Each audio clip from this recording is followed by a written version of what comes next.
YouTube की सफलता के बाद अब नासिक में हम अपना पहला ऑफलाइन सेंटर खोल रहे हैं, नासिक गंगापुर रोड शहीद सर्कल पर। जी हाँ दोस्तों, अगर आप भी पवन वाग एकेडमी के साथ अपने स्टडी करना चाहते हैं, आप भी अपने जीवन में बहुत आगे बढ़ना चाहते हैं और आप भी बहुत अच्छे एजुकेटर से पढ़ना चाहते हैं, तो ज्वाइन कीजिए पवन वाग एकेडमी, गंगापुर रोड शहीद सर्कल नासिक। ये है हमारे कॉन्टैक्ट डिटेल्स। यहाँ आप हमें कॉन्टैक्ट कर सकते हैं और यहाँ आप हमें आके मिल भी सकते हैं। एडमिशन प्रोसेस स्टार्ट हो चुकी है, तो देरी किस बात की, join Pawan Wagh academy. Hello everyone, hello my dear students, मैं हूँ Meenakshi from Pawan Wagh academy. बच्चों, पवन वाग एकेडमी में आप सभी का स्वागत है। बच्चों, क्लास 12 की जर्नी बहुत दिनों से स्टार्ट हो चुकी है और अभी हमारा चल रहा है सीजन 1 शॉर्ट लेक्चर्स। तो 1 शॉर्ट लेक्चर्स के ऑलरेडी 2 चैप्टर्स अपलोड हो चुके हैं। आज हम लोग हमारा 3rd चैप्टर स्टार्ट करने वाले हैं, that is the kinetic theory of gases and radiation. लेकिन आज मैंने क्या क्या किया है बच्चों, मैं बताऊंगी आपको। आज मैंने थोड़ा सा लेक्चर में चेंज किया है, क्यों बताऊंगी मैं आपको। लेकिन लेक्चर का सीक्वेंस क्या रहेगा वो मैं पहले आपको बता दूं। लेक्चर का सीक्वेंस कुछ ऐसे रहेगा।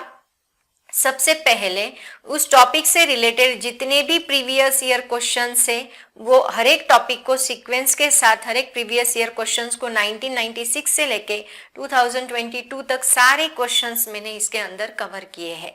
उसके साथ डेरिवेशंस, उसके theory lectures, theory part, theory topic, सारे क्वेश्चंस का आंसर मैंने लिख के दिया है बोर्ड के ऊपर और सारे क्वेश्चंस का एल्गोरिदम मैंने बना के दिया है। मतलब बहुत सारे बच्चों को डेरिवेशंस लर्न करने में बहुत प्रॉब्लम होती है, तो उसको इजी तरीके से लर्न कैसे करना है ये मैंने हर एक डेरिवेशन के साथ उसका एल्गोरिदम लगा के एक्सप्लेन किया है। उसके बाद इस चैप्टर से रिलेटेड जितने भी इंपॉर्टेंट फॉर्मूलेज है, उन इंपॉर्टेंट फॉर्मूलेज की लिस्ट मैंने दी है। उसके बाद वो इंपॉर्टेंट फॉर्मूलेस होने के बाद उससे रिलेटेड जो प्रीवियस ईयर पूछे गए न्यूमेरिकल्स हैं, वो न्यूमेरिकल्स सारे मैंने इसके अंदर कवर किए हैं। सभी न्यूमेरिकल्स को मैंने सीक्वेंस के साथ सॉल्व करके दिया है, कैसे सॉल्व करना है वो भी मैंने बताया है। एंड देन उसके बाद लास्ट में इस टॉपिक से रिलेटेड जितने भी एमसीक्यूज आज तक पूछे गए हैं, वो सारे एमसीक्यूज भी मैंने इंक्लूड किए हैं। मतलब पेपर में इस टॉपिक से रिलेटेड जो कुछ भी पूछा जाता है बच्चों, MCQs, numericals and derivations, theory question, सब कुछ मैंने इसके अंदर इंक्लूड करके दिया है। तो ऐसे कुछ 1 शॉर्ट लेक्चर्स मैंने थोड़े अलग बनाए हैं।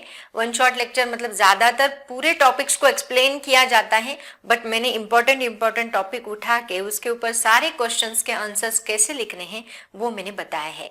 इसीलिए लेक्चर ज्यादा लेंथी भी नहीं बन रहा है और जो इम्पोर्टेंट है वो आपको आराम से इसके अंदर इतना कवर करने के बाद मार्क्स कितने मिलेंगे, 7 आउट ऑफ। बहुत सारे बच्चों को मैम मार्क्स कितने मिलेंगे, ये है क्या, मतलब फायदे का है बच्चों, ऑब्वियसली फायदे का है। गारंटी के साथ कहती हूँ, अगर 7 मार्क्स का चैप्टर है तो 5 to 6 मार्क्स तो आपको आराम से मिल ही जाएंगे, गारंटी के साथ कहती हूँ।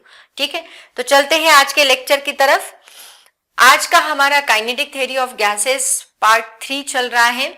उसके पहले मैं आपको बता दूं, पवन वाग एकेडमी का ऐप भी है, उसको जरूर डाउनलोड करें। उसके अंदर सारे वीडियोस आपको मिल जाएंगे, सारी प्लेलिस्ट अवेलेबल है।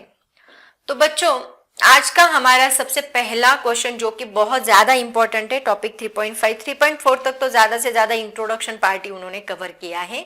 3.5 से हमारा main topic kinetic theory of gases का स्टार्ट होता है। तो उसमें सबसे पहला सवाल कौन सा है, देखो बहुत बार पूछा गया, एक्चुअली मार्च 2022 में लेटेस्ट क्वेश्चन है बच्चों। लेटेस्ट क्वेश्चन 2022 में 4 मार्क्स के लिए ये सवाल हमेशा पूछा जाता है।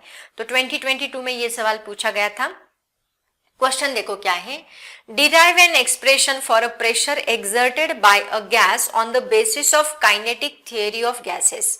हमें प्रेशर का फॉर्मूला डिराइव करना है बच्चों, और ये फॉर्मूला बहुत ही ज्यादा इंपॉर्टेंट है इस चैप्टर का, क्योंकि इस फॉर्मूले का यूज करके आगे 2-3 डेरिवेशंस है वो भी हमें देखने हैं, उसके ऊपर भी क्वेश्चंस पूछे गए हैं। तो ये फॉर्मूला सबसे इंपॉर्टेंट है इस चैप्टर का, इसलिए सबसे पहले हम लोग ये फॉर्मूला देखेंगे एंड देन हम लोग उससे रिलेटेड और भी डेरिवेशन है वो देखेंगे।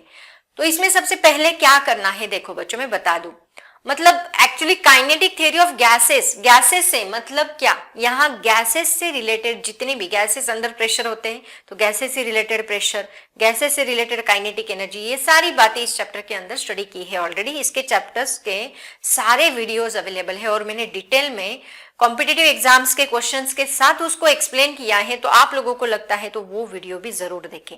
मैं तो रिकमेंड करूंगी बच्चों, हमेशा लेक्चर्स है ना सीक्वेंस में देखने चाहिए, पूरे लेक्चर्स टॉपिक को डेप्थ में पढ़ना चाहिए। बट बहुत सारे बच्चे ऐसे भी होते हैं जिन्होंने आज तक कुछ भी नहीं पढ़ा है और उनको लास्ट मोमेंट पे पढ़ना है। तो लास्ट मोमेंट के लिए ये वीडियोस है, लेकिन मैं आपको जरूर रिक्वेस्ट करूंगी, अगर कोई पहली बार ये वीडियो देख रहा है, आगे जाके देखेगा, तो उसको मैं रिक्वेस्ट करूंगी कि जो थियरी के चैप्टर्स के जितने भी वीडियोस हमने बना के रखे हैं ना बच्चों डिटेल में, वो देखो।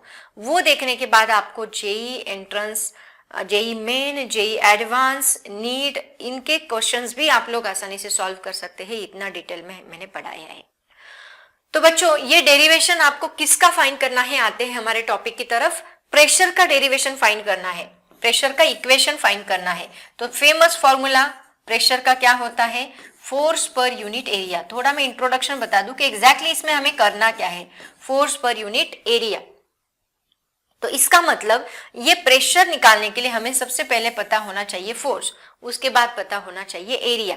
तो वेरी सिंपल स्टूडेंट, एरिया का फॉर्मूला तो पता है, लेंथ इनटू ब्रेड्थ, तो ये तो हमें एल स्क्वायर यहीं पे पता लग जाता है। लेकिन फोर्स का फॉर्मूला निकालने के लिए हमें पूरा डेरिवेशन लेना है। तो फोर्स का फॉर्मूला यहाँ पे कौन सा रहेगा बच्चों, फोर्स का फॉर्मूला होता है, हम यहाँ पे फोर्स का Newton second law of motion का जो फॉर्मूला है वो यूज करने वाले। कौन सा formula, force is equal to होता है चेंज इन मोमेंटम, मतलब delta P X, change in momentum with respect to time. ये फॉर्मूला हम लोग यहाँ पे यूज करने वाले, rate of change of momentum with respect to time, ये फॉर्मूला हम लोग यहाँ पे यूज करने वाले, मतलब delta P X divide by delta T, rate of change of momentum. तो इसका यूज आपने बहुत बार स्टडी किया भी होगा, मतलब Newton second law of motion dp upon dt है ना, याद है आपको, it is directly proportional to, ये फॉर्मूला यूज करेंगे। तो इसके लिए देखो, प्रेशर के फॉर्मूले के लिए फोर्स लगने वाला है, फोर्स का फॉर्मूला हम ये यूज करने वाले, इसमें हमें dp चाहिए एंड dt चाहिए। dp मतलब delta px change in momentum, delta t मतलब चेंज इन टाइम। तो पहले हम किसके ऊपर काम करेंगे, डेल्टा px के ऊपर। पहले हम डेल्टा px निकालेंगे, मतलब चेंज इन मोमेंटम निकालेंगे। उसके बाद हम डेल्टा t निकालेंगे, मतलब चेंज इन टाइम निकालेंगे। वो दोनों फॉर्मूले इसके अंदर पुट करेंगे, थोड़ा डेरिवेशन को एक्सटेंड करेंगे, एंड देन फाइनल प्रेशर का फॉर्मूला यूज करके जो फोर्स का फॉर्मूला हमें मिला है वो उसके अंदर पुट करके, एंड देन हमारा फाइनल इक्वेशन हमें मिलेगा। कुछ इस प्रकार इस डेरिवेशन का सीक्वेंस है। तो इसका एल्गोरिदम मैंने ऑलरेडी बना के दिया है, बस आपको अभी ये पहले डेरिवेशन हम अंडरस्टैंड करेंगे बच्चों। हमेशा आप सीक्वेंस कैसा रखोगे, डेरिवेशन को अंडरस्टैंड करना है, अंडरस्टैंड करने के बाद उसका एल्गोरिदम बनाना है। एल्गोरिदम मैंने हर एक डेरिवेशन का बना के दिया है वन शॉट में। एल्गोरिदम बनाने के बाद वो एल्गोरिदम का यूज करके डेरिवेशन पहले अभी साइड में रख दो, एल्गोरिदम सामने रखो और एल्गोरिदम का यूज करके आप डेरिवेशन खुद एक बार लिख के देखो। अगर ऐसे पढ़ाई की, हाँ, वो एक बार प्रैक्टिस होने के बाद, उसके बाद डायरेक्टली एग्जाम के दिन नहीं देखना है। वो एक बार प्रैक्टिस करने के बाद आपने जो किया है उसको हर रोज रिवाइज करना है। आज पढ़ाई की, कल रिवाइज करो, एक बार देख लो, दूसरे दिन रिवाइज करो, जब तक एग्जाम आएगी तब तक इसको एग्जाम तक रिवाइज करना है। ये 1 महीना बच्चों, ये 1 मंथ अगर आप डेडिकेशन से करोगे ना, मैं 100% कहती हूँ कि फिजिक्स में आपको 70 आउट ऑफ 60 अबो जाने से कोई नहीं रोक सकता, कोई नहीं। अगर आप मैं जैसे बता रही हूँ वैसे करोगे, मैं 100% गारंटी के साथ कहती हूँ। तो देखो, तो सबसे पहले अभी चलते हैं डेरिवेशन की तरफ। डेरिवेशन में सबसे इंपॉर्टेंट है यहाँ पे डायग्राम। तो सबसे पहला काम हमारा रहेगा डायग्राम, एल्गोरिदम का पहला स्टेप डायग्राम। डायग्राम के बाद ये डायग्राम में क्या क्या दिया है, हमने क्या क्या किया है वो एक्सप्लेन करना, ये हमारा दूसरा काम होता है। तो क्या किया है, सबको दिख रहा है कि हमने एक बॉक्स लिया है, क्यूबिकल बॉक्स लिया है। इस क्यूबिकल बॉक्स के अंदर हमने एक आइडियल गैस एनक्लोज किया है, अंडर प्रेशर रखा है। उसके बाद इस क्यूबिकल बॉक्स की एक वॉल जो है उसको हमने शेडेड किया है, और पहले हम बस एक मॉलिक्यूल का फोर्स निकालेंगे, एक मॉलिक्यूल का चेंज इन मोमेंटम निकालेंगे, एक मॉलिक्यूल का टाइम निकालेंगे, और एक मॉलिक्यूल का जो हमने काम किया है वो हमने सारे मॉलिक्यूल्स के ऊपर अप्लाई कर देंगे। दैट्स इट, ये हमें करना है। तो पहले हम एक मॉलिक्यूल लेते हैं। एक मॉलिक्यूल देखो, ये V वाला एक मॉलिक्यूल जो V वेलोसिटी के साथ उस बॉक्स के अंदर चल रहा है। ओके, देखो ये बॉक्स है, ये बॉक्स के अंदर एक V वेलोसिटी के साथ एक मॉलिक्यूल अपने ही धुन में चला जा रहा। ठीक है, एक मॉलिक्यूल आया, यहाँ पे आगे वॉल है, वो मॉलिक्यूल जाएगा, वॉल से टकराएगा एंड रिटर्न होगा। रिटर्न होने के बाद वापस उस वॉल की तरफ जाएगा। समझ में आ रहा है? ये मॉलिक्यूल यहां से इस वॉल की, बॉक्स की इस साइड की वॉल से वो चलते चलते चलते चलते चलते चलते चलते चलते आया, इस वॉल को टकराया, टकराने के बाद वापस रिटर्न गया, वहां तक गया। एंड ये कोलिजन हम लोग कौन सा कंसीडर करके चलेंगे? This collision is elastic collision. That means elastic collision में कोई भी एनर्जी वेस्ट नहीं होती, कुछ इस प्रकार। चलो अभी ये जो मैंने बताया है इसी को हमें एक्सप्लेन करना है।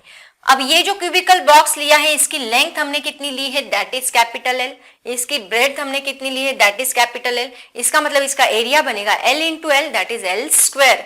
मतलब वो कितना डिस्टेंस चला? यहां से स्टार्ट होके एल, टकराने के बाद एल, मतलब एल प्लस एल 2l। ठीक है, चलो अभी इसी को मैं आपको सीक्वेंस में लिख के दिया। अभी हाँ, मैंने क्या बोला है? मैंने कुछ चेंज किया। मैंने क्या चेंज किया पता है? बोर्ड पे लिखने के लिए मुझे बहुत टाइम लगता था, पूरा दिन जा रहा था और इतना टाइम तो हमारे पास है नहीं। तो मैंने क्या किया, मेरी जो नोटबुक्स थी ना, उनके ही फोटो निकाल के मैंने यहाँ पे डाल दिए। कोई प्रॉब्लम नहीं है, सबको अच्छे से दिख रहा है ना? होप सो सबको अच्छे, मतलब जब ओनली एक चेंज किया है कि बोर्ड पे लिखने के बजाय मैंने नोटबुक के फोटोज निकाल के यहाँ पे डाल दिए, वो फोटोज डाल दिए, बस दैट्स इट। इतना ही मैंने आज के लेक्चर में चेंज किया है। तो चलते हैं लेक्चर की तरफ। देखो यहाँ पे देखो, सबसे पहले हमने ये क्यूबिकल बॉक्स लिया है। माइक ठीक से चल रहा है? क्यूबिकल बॉक्स लिया है। इस क्यूबिकल बॉक्स के अंदर मैंने क्या किया? गैस एनक्लोज किया। इसी को मैं अभी लिखने वाली हूँ। Let ideal gas enclosed in a cubical box। Okay, very simple language बच्चों, एकदम सिंपल लैंग्वेज में मैंने लिख के दिया है। कोई भी मराठी मीडियम का बच्चा होगा, उसको लिखते नहीं आता, सेंटेंस बनाने नहीं आते, वो इतना रीड करेगा तो इतनी सिंपल लैंग्वेज में वो आसानी से लिख सकता है। Let ideal gas enclose in a cubical box. एक क्यूबिकल बॉक्स में हमने आइडियल गैस एनक्लोज किया।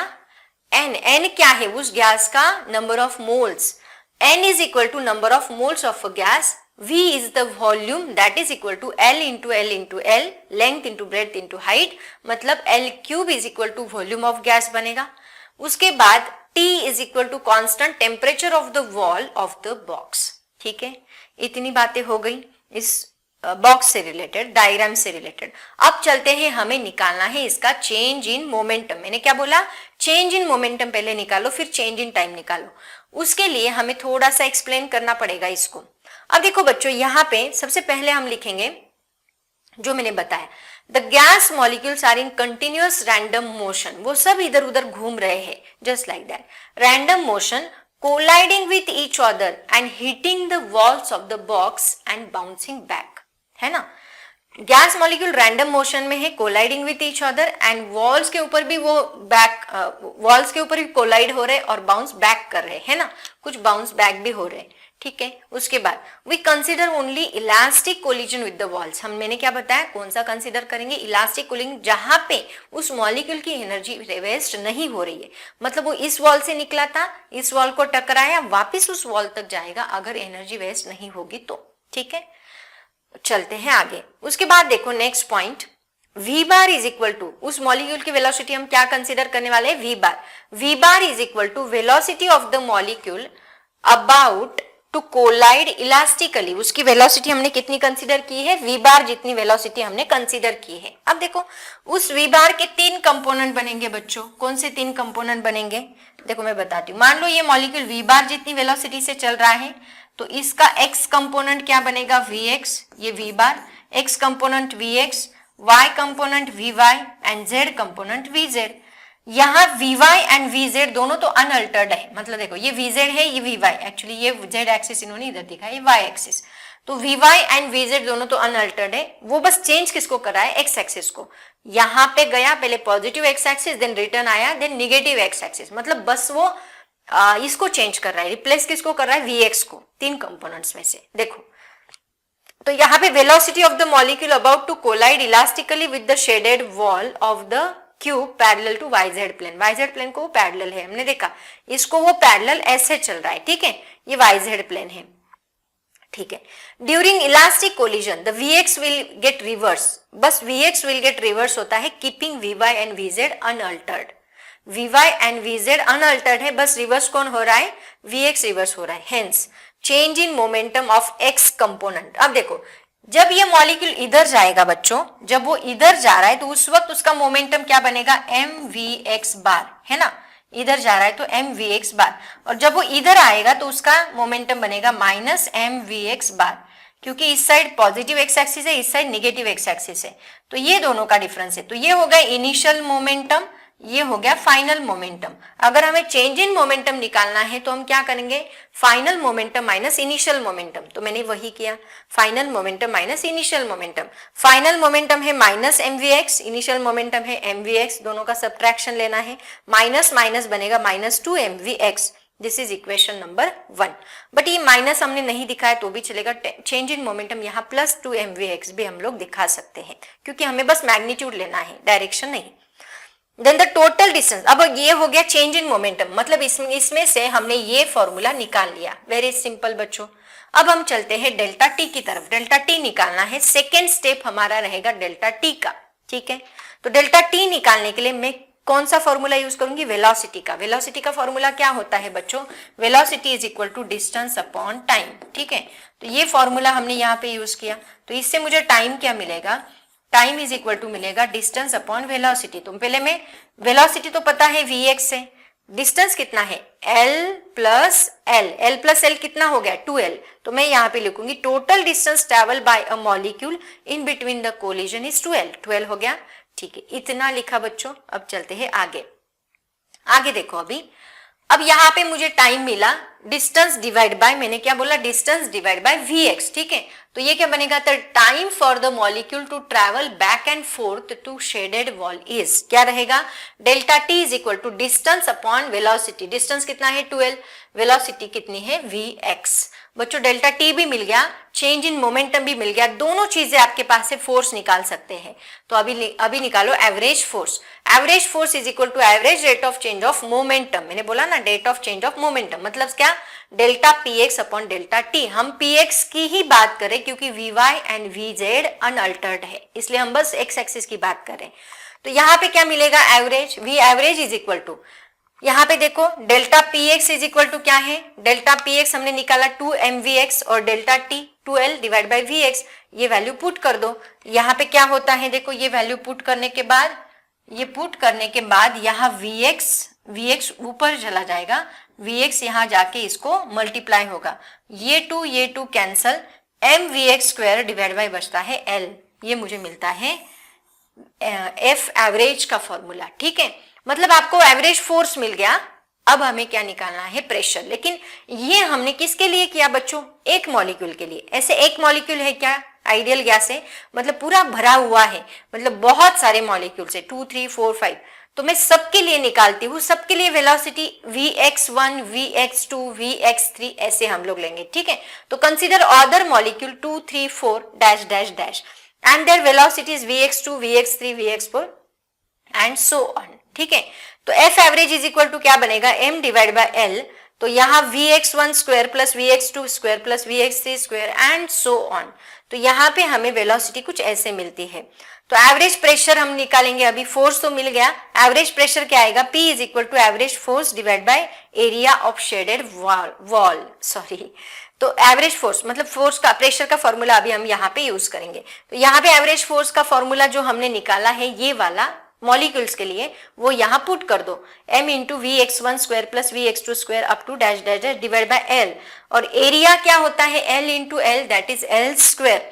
तो ये हमें मिलेगा l square, l into L square कितना बनेगा, l क्यूब मतलब होता है वॉल्यूम, ठीक है। तो चलते हैं, p इज इक्वल टू क्या, फिर m into vx1 square plus vx2 square, volume का फॉर्मूला, एल क्यूब की जगह पे हम क्या पुट करेंगे, वॉल्यूम पुट करेंगे। तो यहाँ पे हमने पुट किया वॉल्यूम, तो ऊपर सब वेलोसिटी मास और नीचे वॉल्यूम है।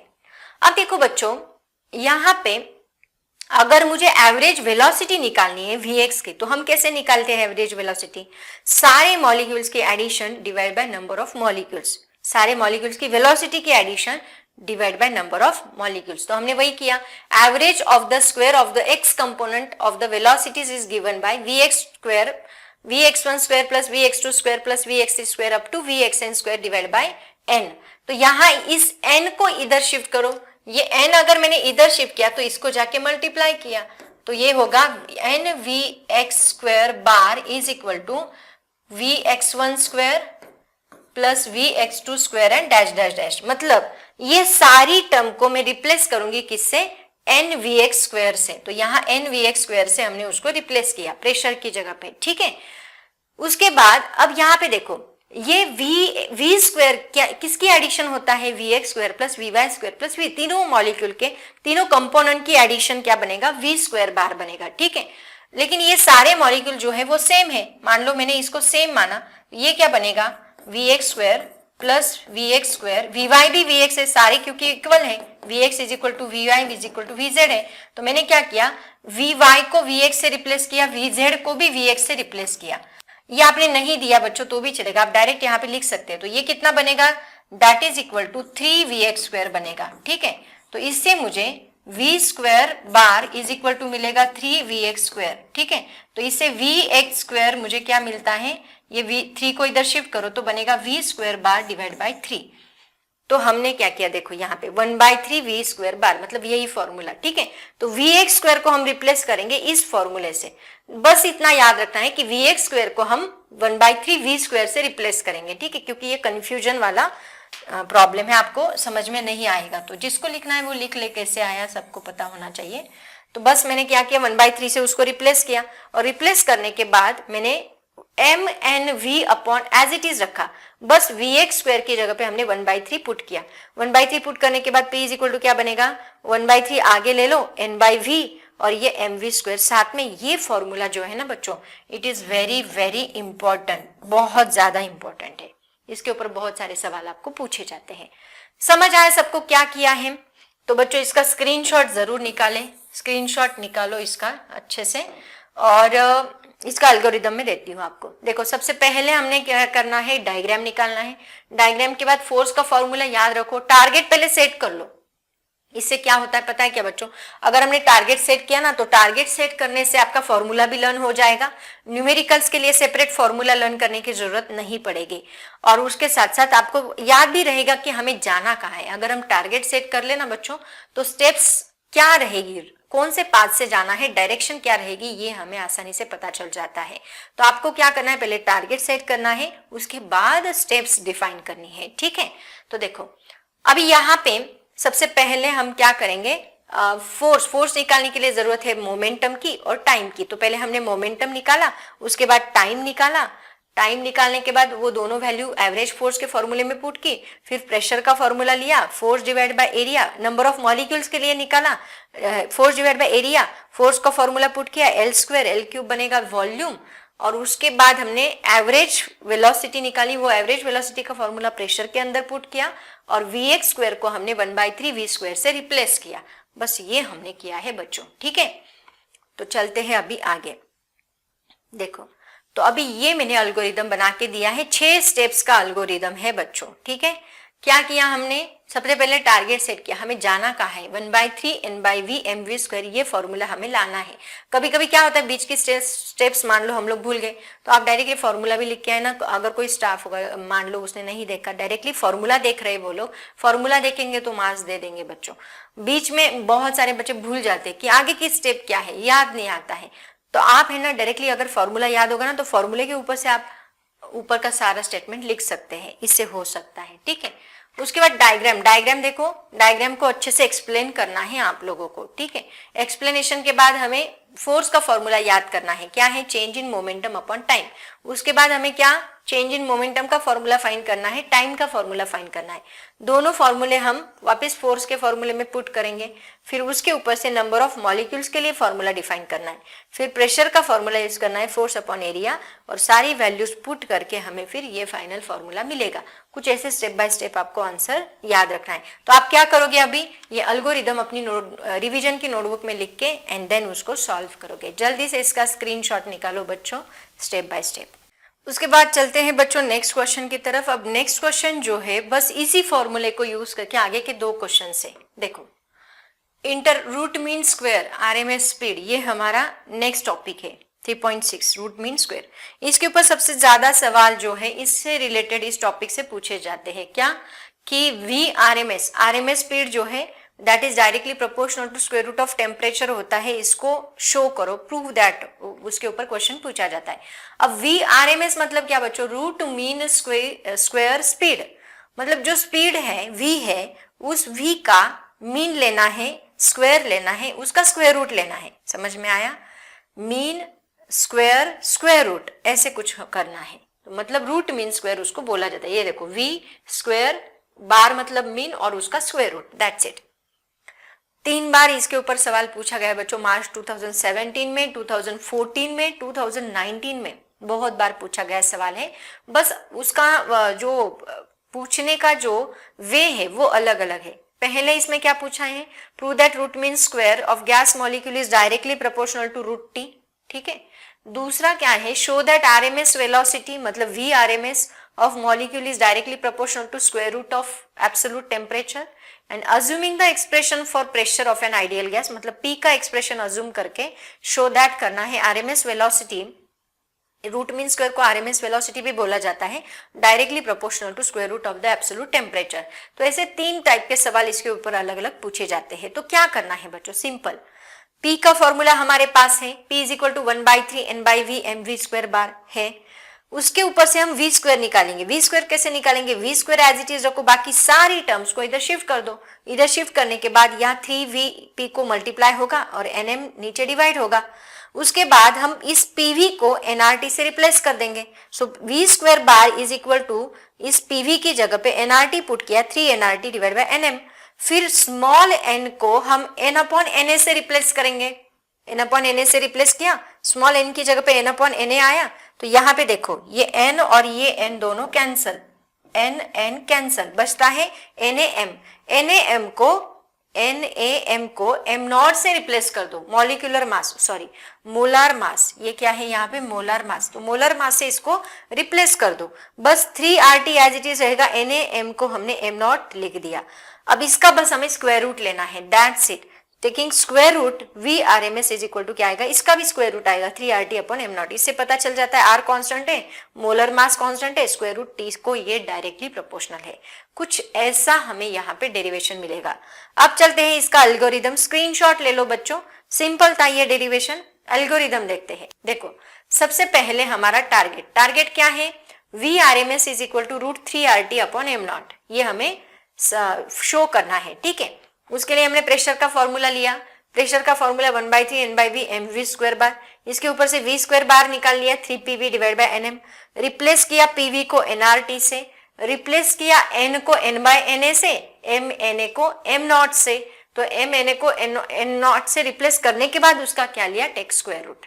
स्क्वायर रूट लेने के बाद हमें फाइनल ये फॉर्मूला, इतना सिंपल डेरिवेशन बच्चों, और इसके बहुत ही सिंपल वे से उसको सॉल्व करने के बाद हमें सारे मार्क्स ऐसे ही मिल जाएंगे। तो जल्दी से इसका स्क्रीनशॉट ले लो। चलते हैं next question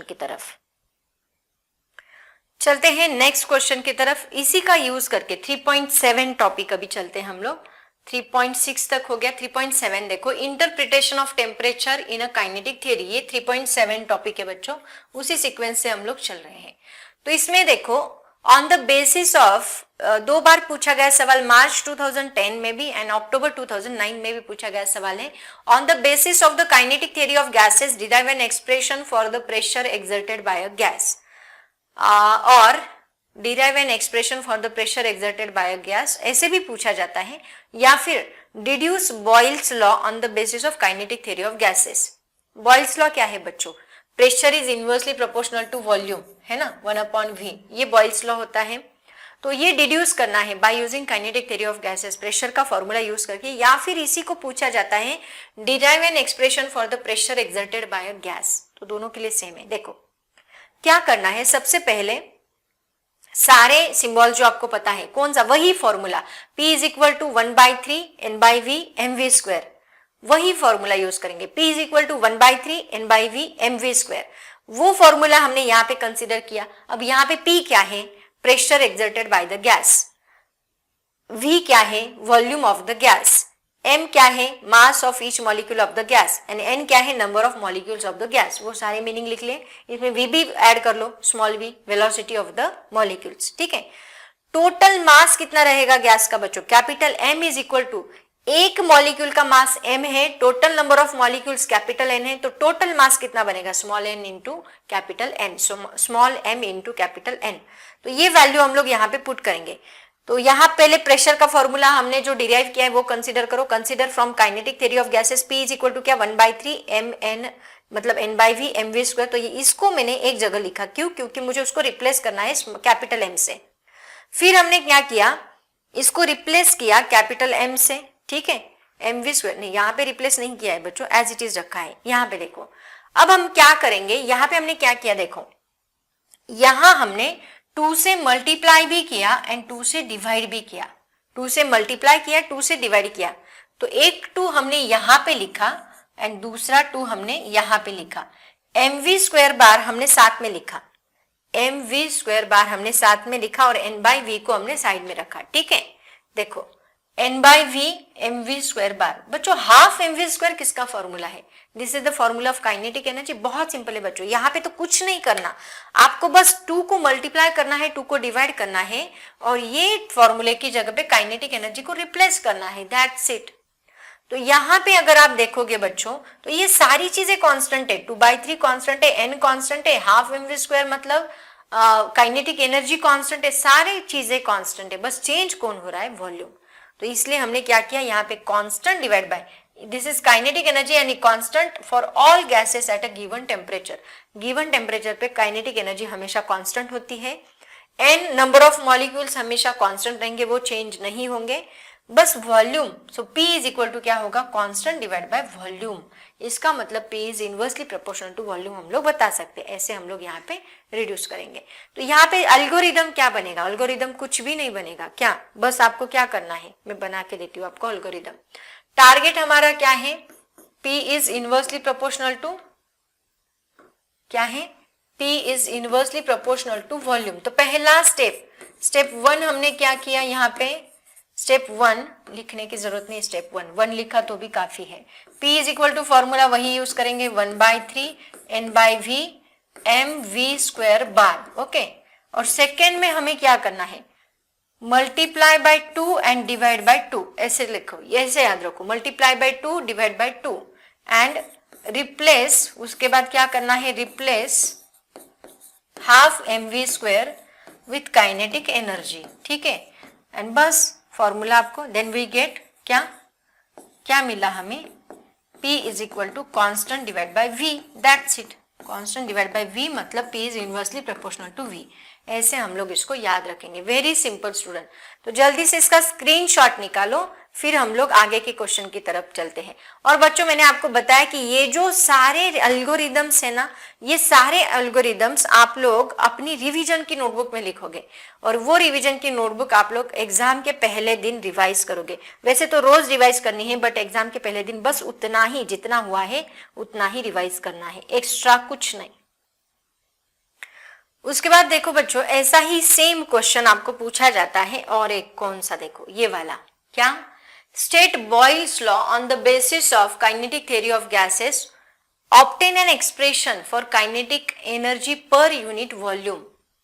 kinetic energy per unit volume, kinetic energy per unit volume, इसका फॉर्मूला हमें लाना है। सिंपल, 2019 में पूछा गया सवाल था।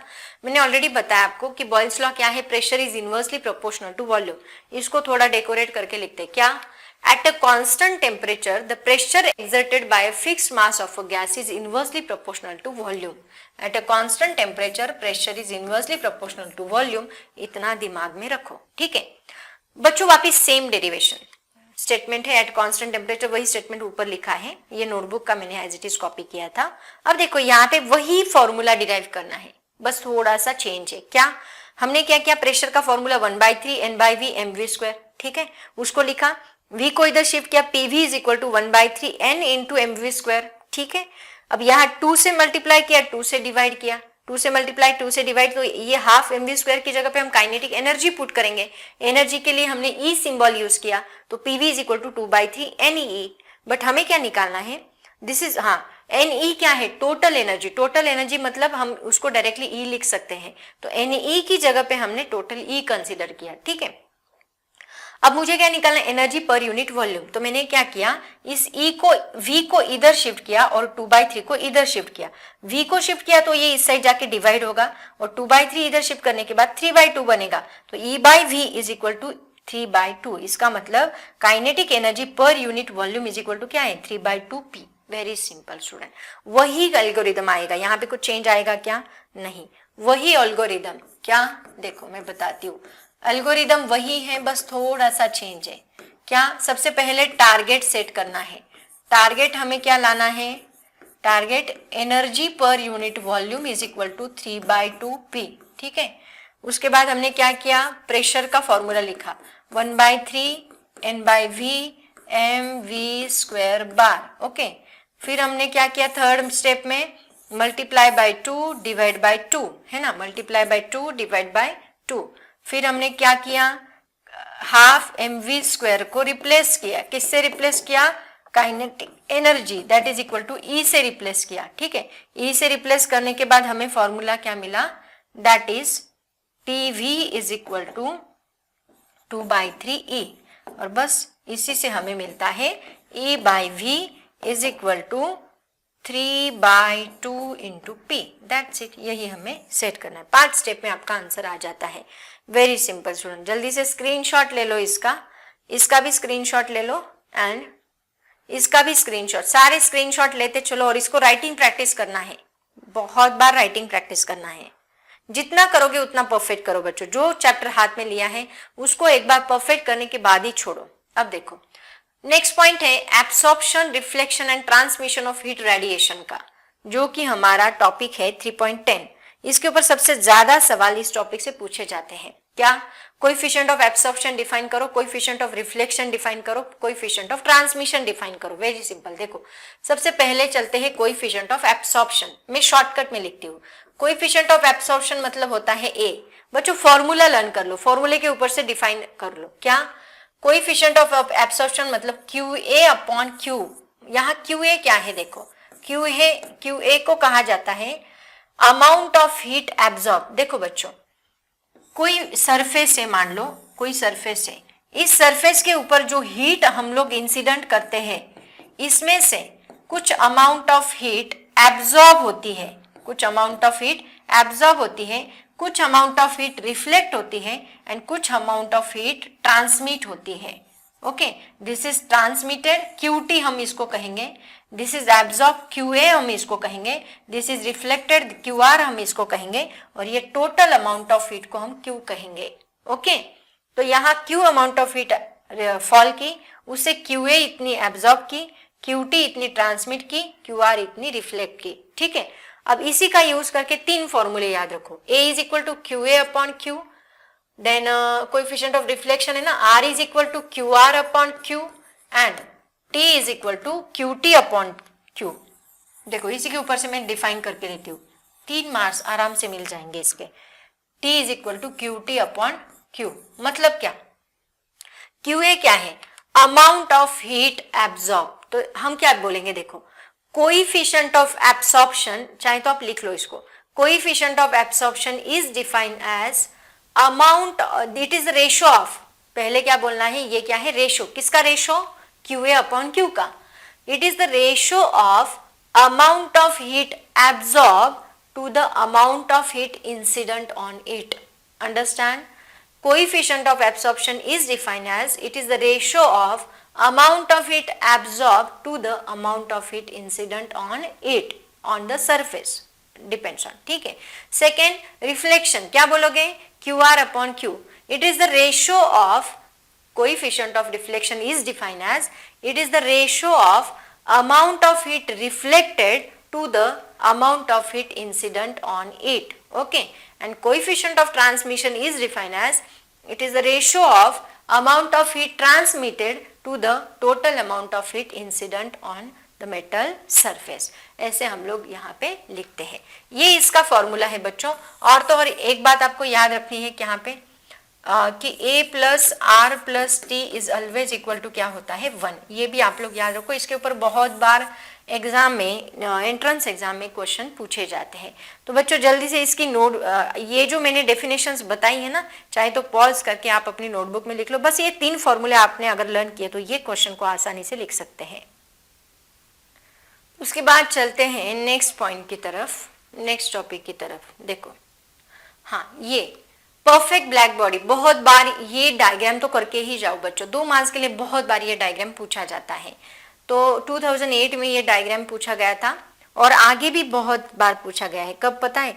जुलाई 18 में, मार्च 13 में, मार्च 19 में। मैंने आगे दिए हैं क्या सवाल? 1 मिनट है, मुझे देखने दो, नहीं तो मैं यहाँ पे ईयर लिख के देती हूँ आपको। ये देखो, जुलाई 18 में भी ड्रॉ करने के लिए पूछा गया है, जुलाई 18 और यहाँ पे 2 मार्च 2013 में। उसके बाद ये मार्च 2019 में भी पूछा गया है इसी के ऊपर सवाल।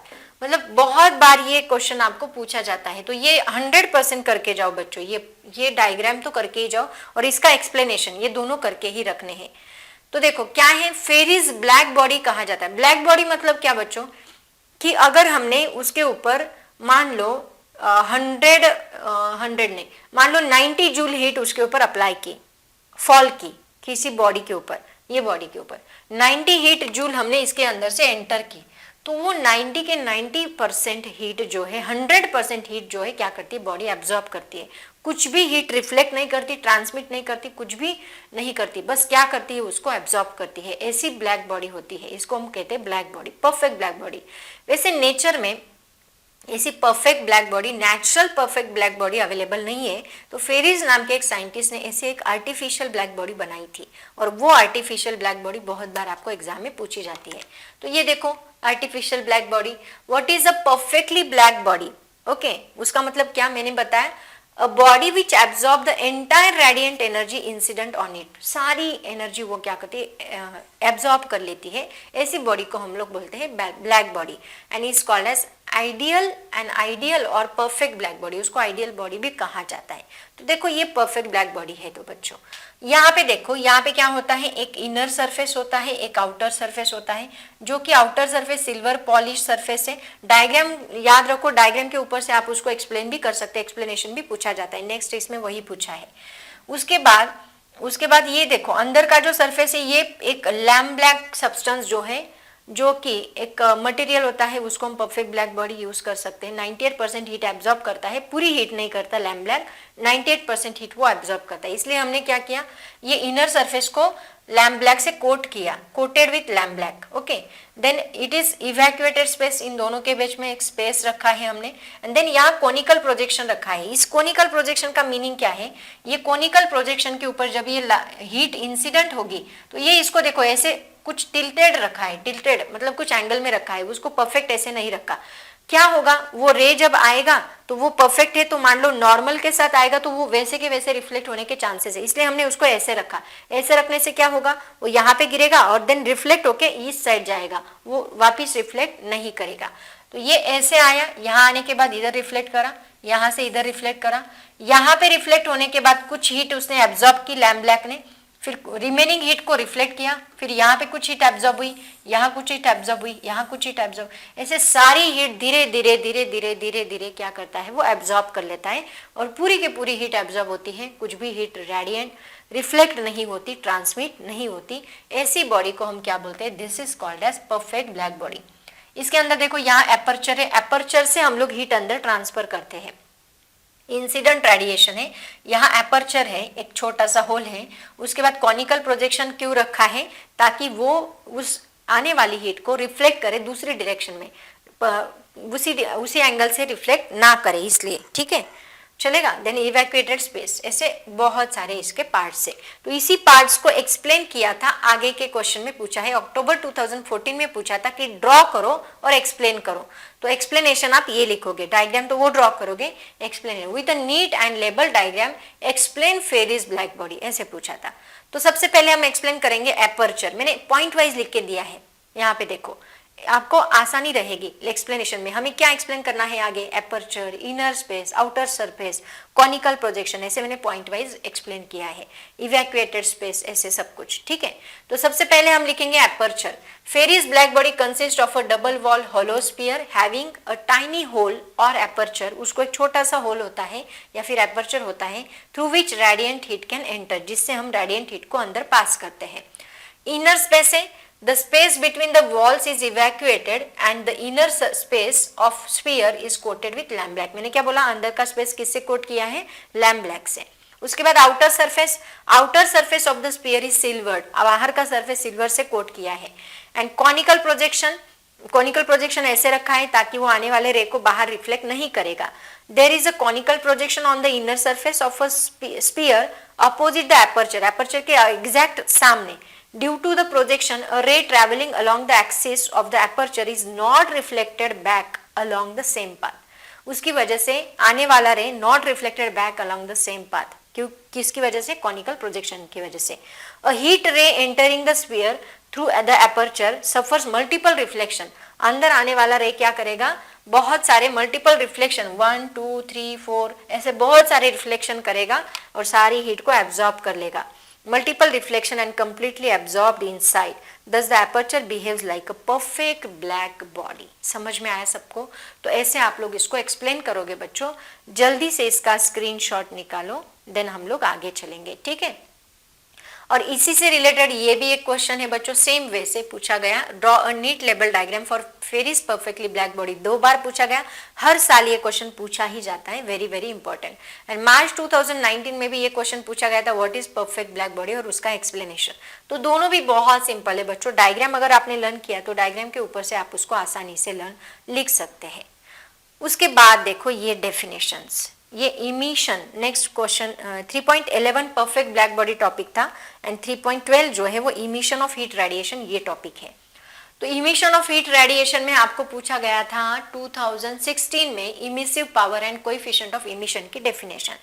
इमिसिव पावर की डेफिनेशन लर्न करने के लिए मैं आपको सिंपल फॉर्मूला बताऊंगी, क्या, Q डिवाइड बाय AT, ये फॉर्मूला लर्न कर लो। Q डिवाइड बाय AT मतलब क्या, देखो Q upon A into T मतलब क्या, amount of heat radiated per unit area per unit time. देखो, the quantity of heat radiated per unit area per unit time is defined as the emissive power. इसको हम क्या बोलते हैं, emissive power. बस ये फॉर्मूला लर्न कर लो, amount of heat radiated per unit area per unit time, that's it, हो गया लर्न, ठीक है। या फिर और करके ये डेफिनेशन, ये भी आप लोग लर्न कर सकते हैं।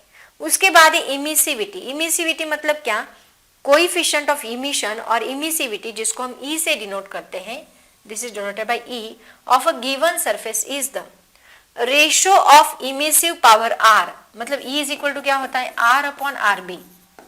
Ratio of emissive power R, ये R का फॉर्मूला है, R, ratio of emissive power R of any body, any surface of the surface to the emissive power RB of a perfect black surface, मतलब any surface का emissive power to the perfect black surface का emissive power, इन दोनों का ratio, इसको हम बोलते हैं इमिसिविटी। और कोएफिशिएंट ऑफ इमिशन भी इसको बोला जाता है, जो E से डिनोट किया जाता है। बस ये फॉर्मूला लर्न कर लो, ये 2 फॉर्मूले लर्न कर लोगे बच्चों तो आसानी से आपको ये दोनों डेफिनेशन लर्न हो जाएगी। जल्दी से इसका स्क्रीनशॉट निकालो, उसके बाद नेक्स्ट टॉपिक की तरफ चलते हैं।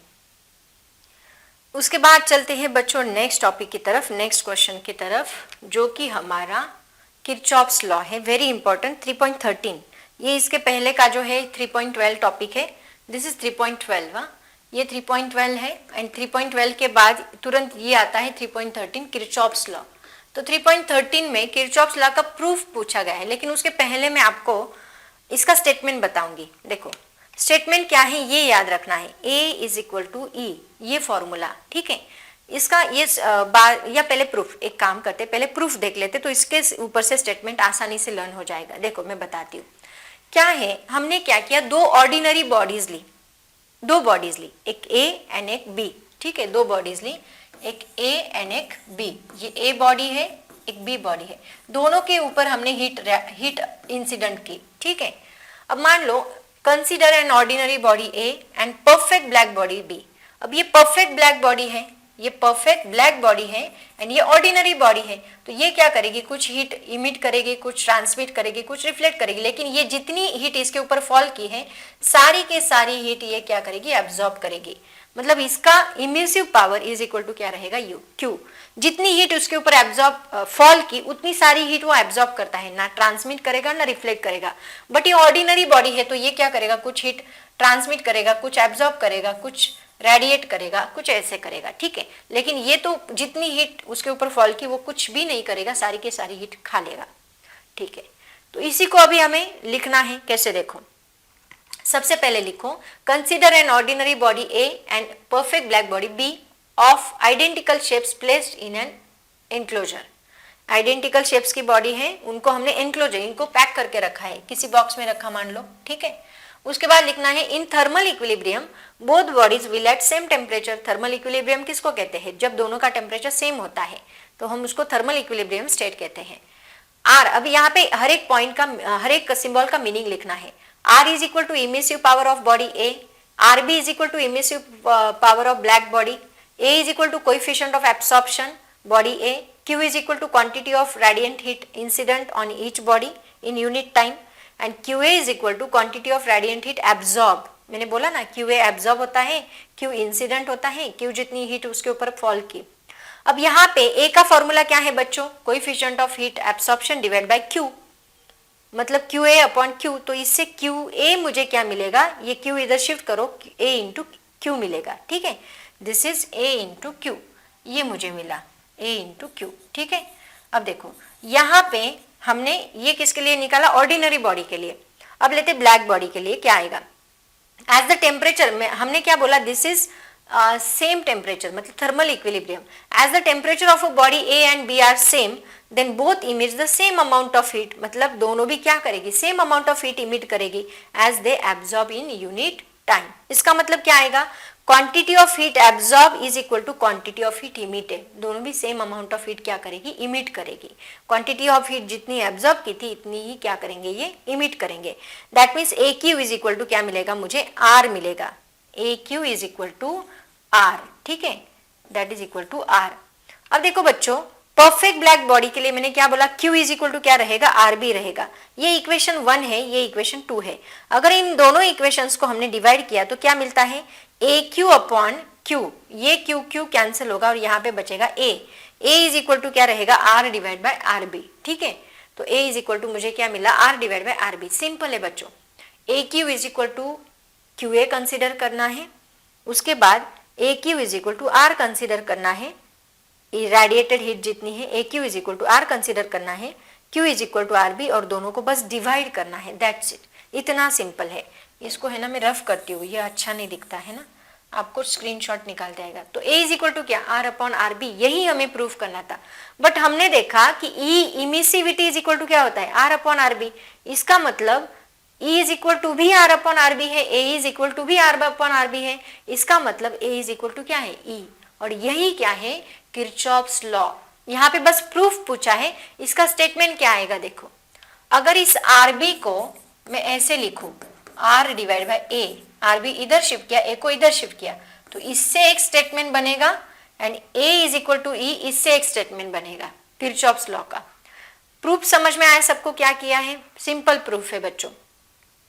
एंड ये जो है, ये दोनों फॉर्मूले का यूज करके आप स्टेटमेंट लिख सकते हैं। क्या देखो, ये क्या है, कोएफिशिएंट ऑफ एब्सॉर्प्शन, ये क्या है, कोएफिशिएंट ऑफ इमिशन या फिर इमिसिविटी, ठीक है। दोनों भी क्या है, इक्वल, बस ये इक्वल है, यही किरचॉफ्स लॉ है। या फिर emissive power of black body is equal to क्या होता है, emissive power to the coefficient of absorption, या फिर emissive power, it is the ratio of emissive power to the coefficient of absorption is equal to क्या होता है, emissive power of black body. ये हमें किरचॉफ्स लॉ लिखना है। तो दोनों फॉर्मूले लर्न करके आप लोग किरचॉफ्स लॉ लिख सकते हैं। एट अ गिवन टेम्परेचर, ये पहला फॉर्मूला हम किसके ऊपर से लिखेंगे, इसके ऊपर से, R upon A is equal to RB, और दूसरा formula A is equal to E, ऐसे होता है।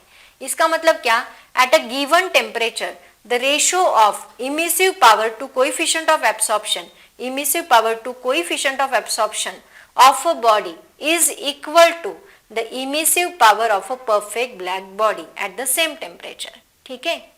बच्चों इसके ऊपर ना बहुत बार क्वेश्चन पूछा जाता है। मतलब मान लो हमने आयन को हीट अप्लाई की, तो आयन को हीट अप्लाई करने के बाद उसके अंदर से अलग अलग लाइट हमें दिखाई देगा, रेड कलर का लाइट हमें दिखाई देता है ना आयन को हीट अप्लाई करने। ये किसकी वजह से? तो याद रखो इसकी वजह से हमें वो वेवलेंथ दिखाई देती है। तो इसको हम ऐसे भी लिखते हैं, A of lambda is equal to क्या होता है, E of lambda. For a body emitting and observing thermal radiation, for a body emitting and observing thermal radiation in thermal equilibrium, the emissivity is equal to absorptivity। ऐसे भी हम लोग लिख सकते हैं, emissivity is equal to absorptivity। तो ये दोनों भी स्टेटमेंट चलेंगे। यहाँ पे कौन सा भी स्टेटमेंट अगर आपने लर्न किया तो आप लोग इसको आसानी से लिख सकते हैं। ठीक है, जल्दी से इसका स्क्रीनशॉट निकालो बच्चों, फिर हम लोग आगे चलते हैं। अभी इसके रिलेटेड है ना थेरोटिकल क्वेश्चन ज्यादा पूछे गए हैं इन्होंने, आगे सभी टॉपिक जो है वो थेरोटिकल है। देखो अभी आगे चलते हैं नेक्स्ट क्वेश्चन की तरफ। हाँ, ये डायग्राम भी बहुत फेमस है, बहुत बार पूछा जाता है। ये डायग्राम क्या है पहले मैं वो आपको बता दी। देखो साइंटिस्ट लोगों ने क्या किया बच्चों, उनको रिलेशन देना था किसका, रेडियंट पावर का, आर का एंड वेवलेंथ का, इन दोनों का रिलेशन देना था। तो उन्होंने क्या किया, एक बॉडी ली, एक ऑब्जेक्ट लिया और उस ऑब्जेक्ट को अलग अलग टेम्परेचर पे हीट अप्लाई की। पहले कितने टेम्परेचर पे, 3000 केल्विन पे हीट अप्लाई की। उनको स्टडी करना था ना दोनों का रिलेशन क्या है, वेवलेंथ का और इसका। तो इसके लिए उन्होंने क्या किया, 3000 पे हीट अप्लाई की, उससे उनको ऐसा ग्राफ मिला। उसके बाद उन्होंने 4000 हीट की तो ऐसा ग्राफ मिला। उसके बाद 5000 की तो ऐसा ग्राफ मिला, फिर 5500 की तो ऐसा ग्राफ मिला। तो आप चेक करो बच्चों, लैम्बडा मैक्स जो है ना वो शिफ्ट हो रहा है। मतलब क्या, देखो पहले lambda max, maximum value of lambda कहाँ मिल रही है, यहाँ पे।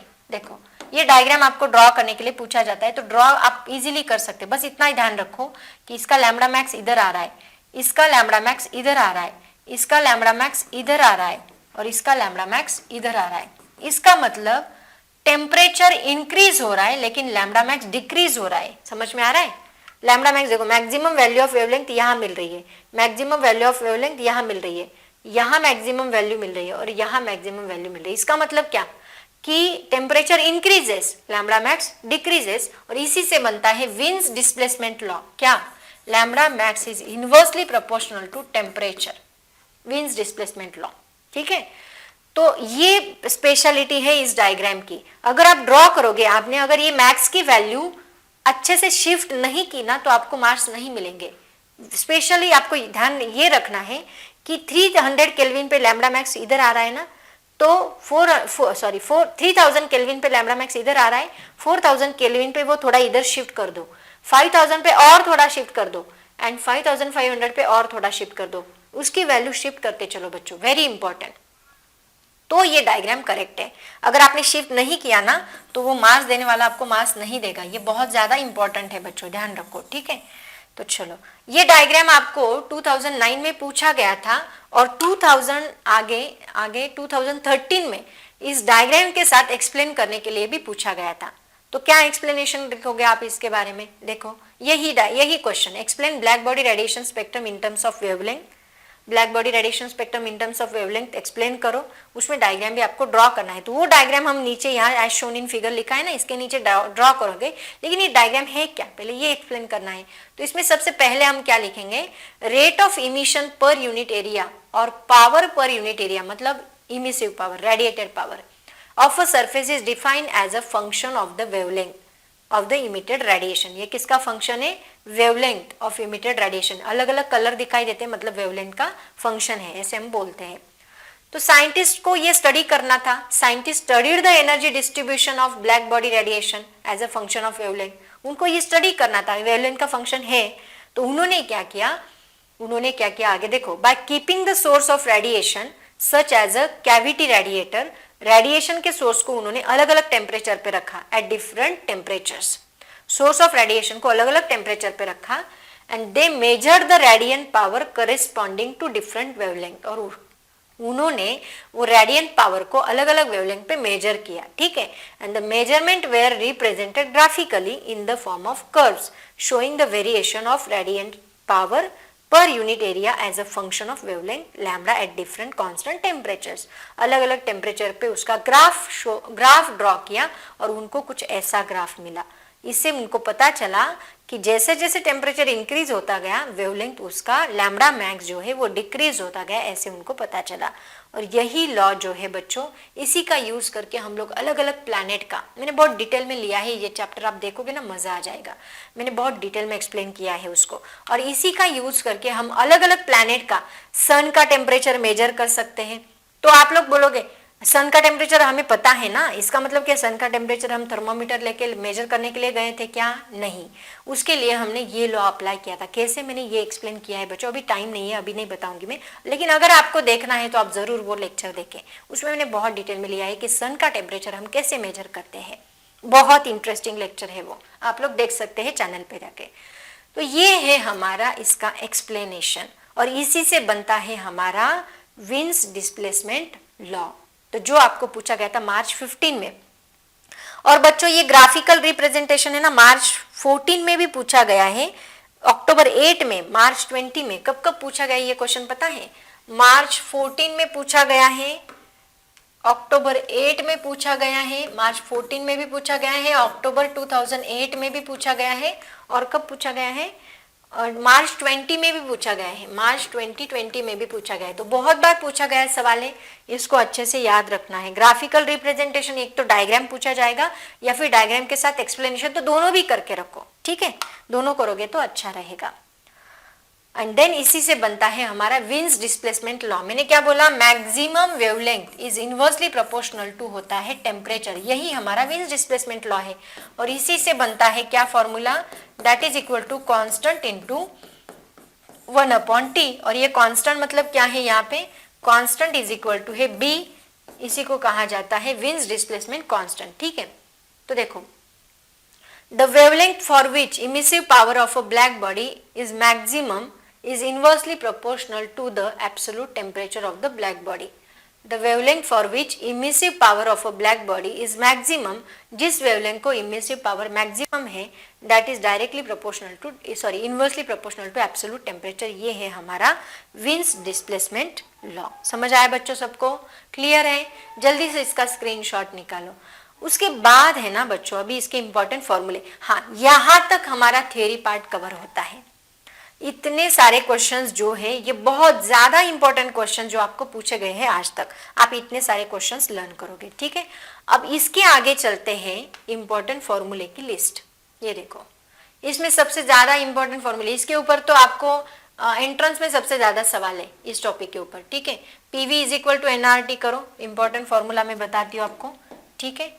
पहले आप इसका स्क्रीनशॉट ले लो बच्चों, फिर मैं इसके न्यूमेरिकल्स भी लेके आई हूँ, फिर न्यूमेरिकल एक्सप्लेन करूंगी, ठीक है बच्चों। अभी देखो यहाँ से कौन से फॉर्मूले इंपॉर्टेंट मैं बताती हूँ आपको। यहाँ पे ये फॉर्मूला सबसे इंपॉर्टेंट है, इसको तो हमने डिराइव ही किया है अभी। उसके बाद VRMS का फॉर्मूला, ये जो है √3RT/m0, ये भी इंपॉर्टेंट है, ये भी करके रखो। उसके बाद ये जो सारे फॉर्मूले हैं ना बच्चों, ये बहुत ज्यादा इंपॉर्टेंट है। मतलब काइनेटिक एनर्जी, कभी कभी आपको पूछ लेते हैं वो kinetic energy per unit mass find करो, पर मॉलिक्यूल फाइंड करो। तो अगर काइनेटिक एनर्जी गैस मॉलिक्यूल के लिए होगा तो ये फॉर्मूला याद रखना है। यूनिट मोल के लिए होगा तो NRT, यूनिट मोल मतलब क्या? NRT। PV is equal to क्या होता है? NRT। तो PV is equal to NRT, तो मोल मतलब N इज इक्वल टू 1 आएगा, तो PV की जगह पे बस RT पुट किया है। उसके बाद ये भी फॉर्मूला याद रखो बच्चों, इसके अंदर ये भी एक फॉर्मूला है, इसके ऊपर न्यूमेरिकल है, अभी हम लोग देखेंगे। काइनेटिक एनर्जी के हमने यूज किया है, काइनेटिक एनर्जी पर यूनिट मास मतलब 3/2 को हम ऐसे भी लिख सकते हैं, MRT/मोलर मास, M ऐसे भी लिख सकते हैं, ठीक है, मॉलिक्यूलर वेट, तो उसको हम ऐसे भी लिख सकते हैं। ये फॉर्मूला भी इंपॉर्टेंट है बच्चों, इसके ऊपर बहुत बार क्वेश्चन पूछा जाता है। देन ये फॉर्मूले के ऊपर बहुत बार न्यूमेरिकल पूछा जाता है, ये वाला। इसके बजाय ये करो, ये नहीं ज्यादा, ये और ये दोनों ज्यादा इंपॉर्टेंट है। इसके ऊपर बहुत बार क्वेश्चन पूछा जाता है। Specific heat at constant pressure, specific heat at constant volume, तो ये दोनों भी फॉर्मूले करके रखो, ये दोनों के ऊपर क्वेश्चन पूछा है। इसको मेयर्स रिलेशन कहा जाता है बच्चों, ठीक है। उसके बाद चलते हैं और मैंने बताया था ये वाले फॉर्मूले, coefficient of absorption, reflection, transmission, इसका ये जो रिलेशन है ना, इसके ऊपर बहुत बार एंट्रेंस में क्वेश्चन पूछा गया है। देन इमिसिव पावर का R is equal to Q/AT, ये भी याद रखो।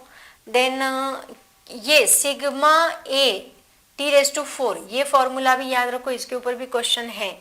बस ये फॉर्मूले जो है इनके ऊपर सबसे ज्यादा सवाल अभी तक पूछे गए हैं, ठीक है।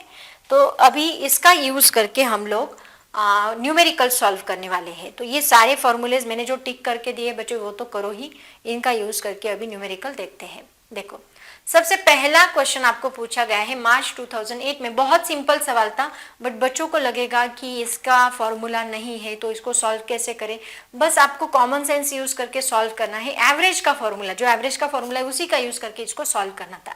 ऐसा क्वेश्चन आपको एंट्रेंस में भी पूछा जाता है। The velocity of 3 molecules of a gas are 2, 3 and 4 metre per second respectively, और कैलकुलेट करने के लिए बोला है mean velocity and RMS velocity.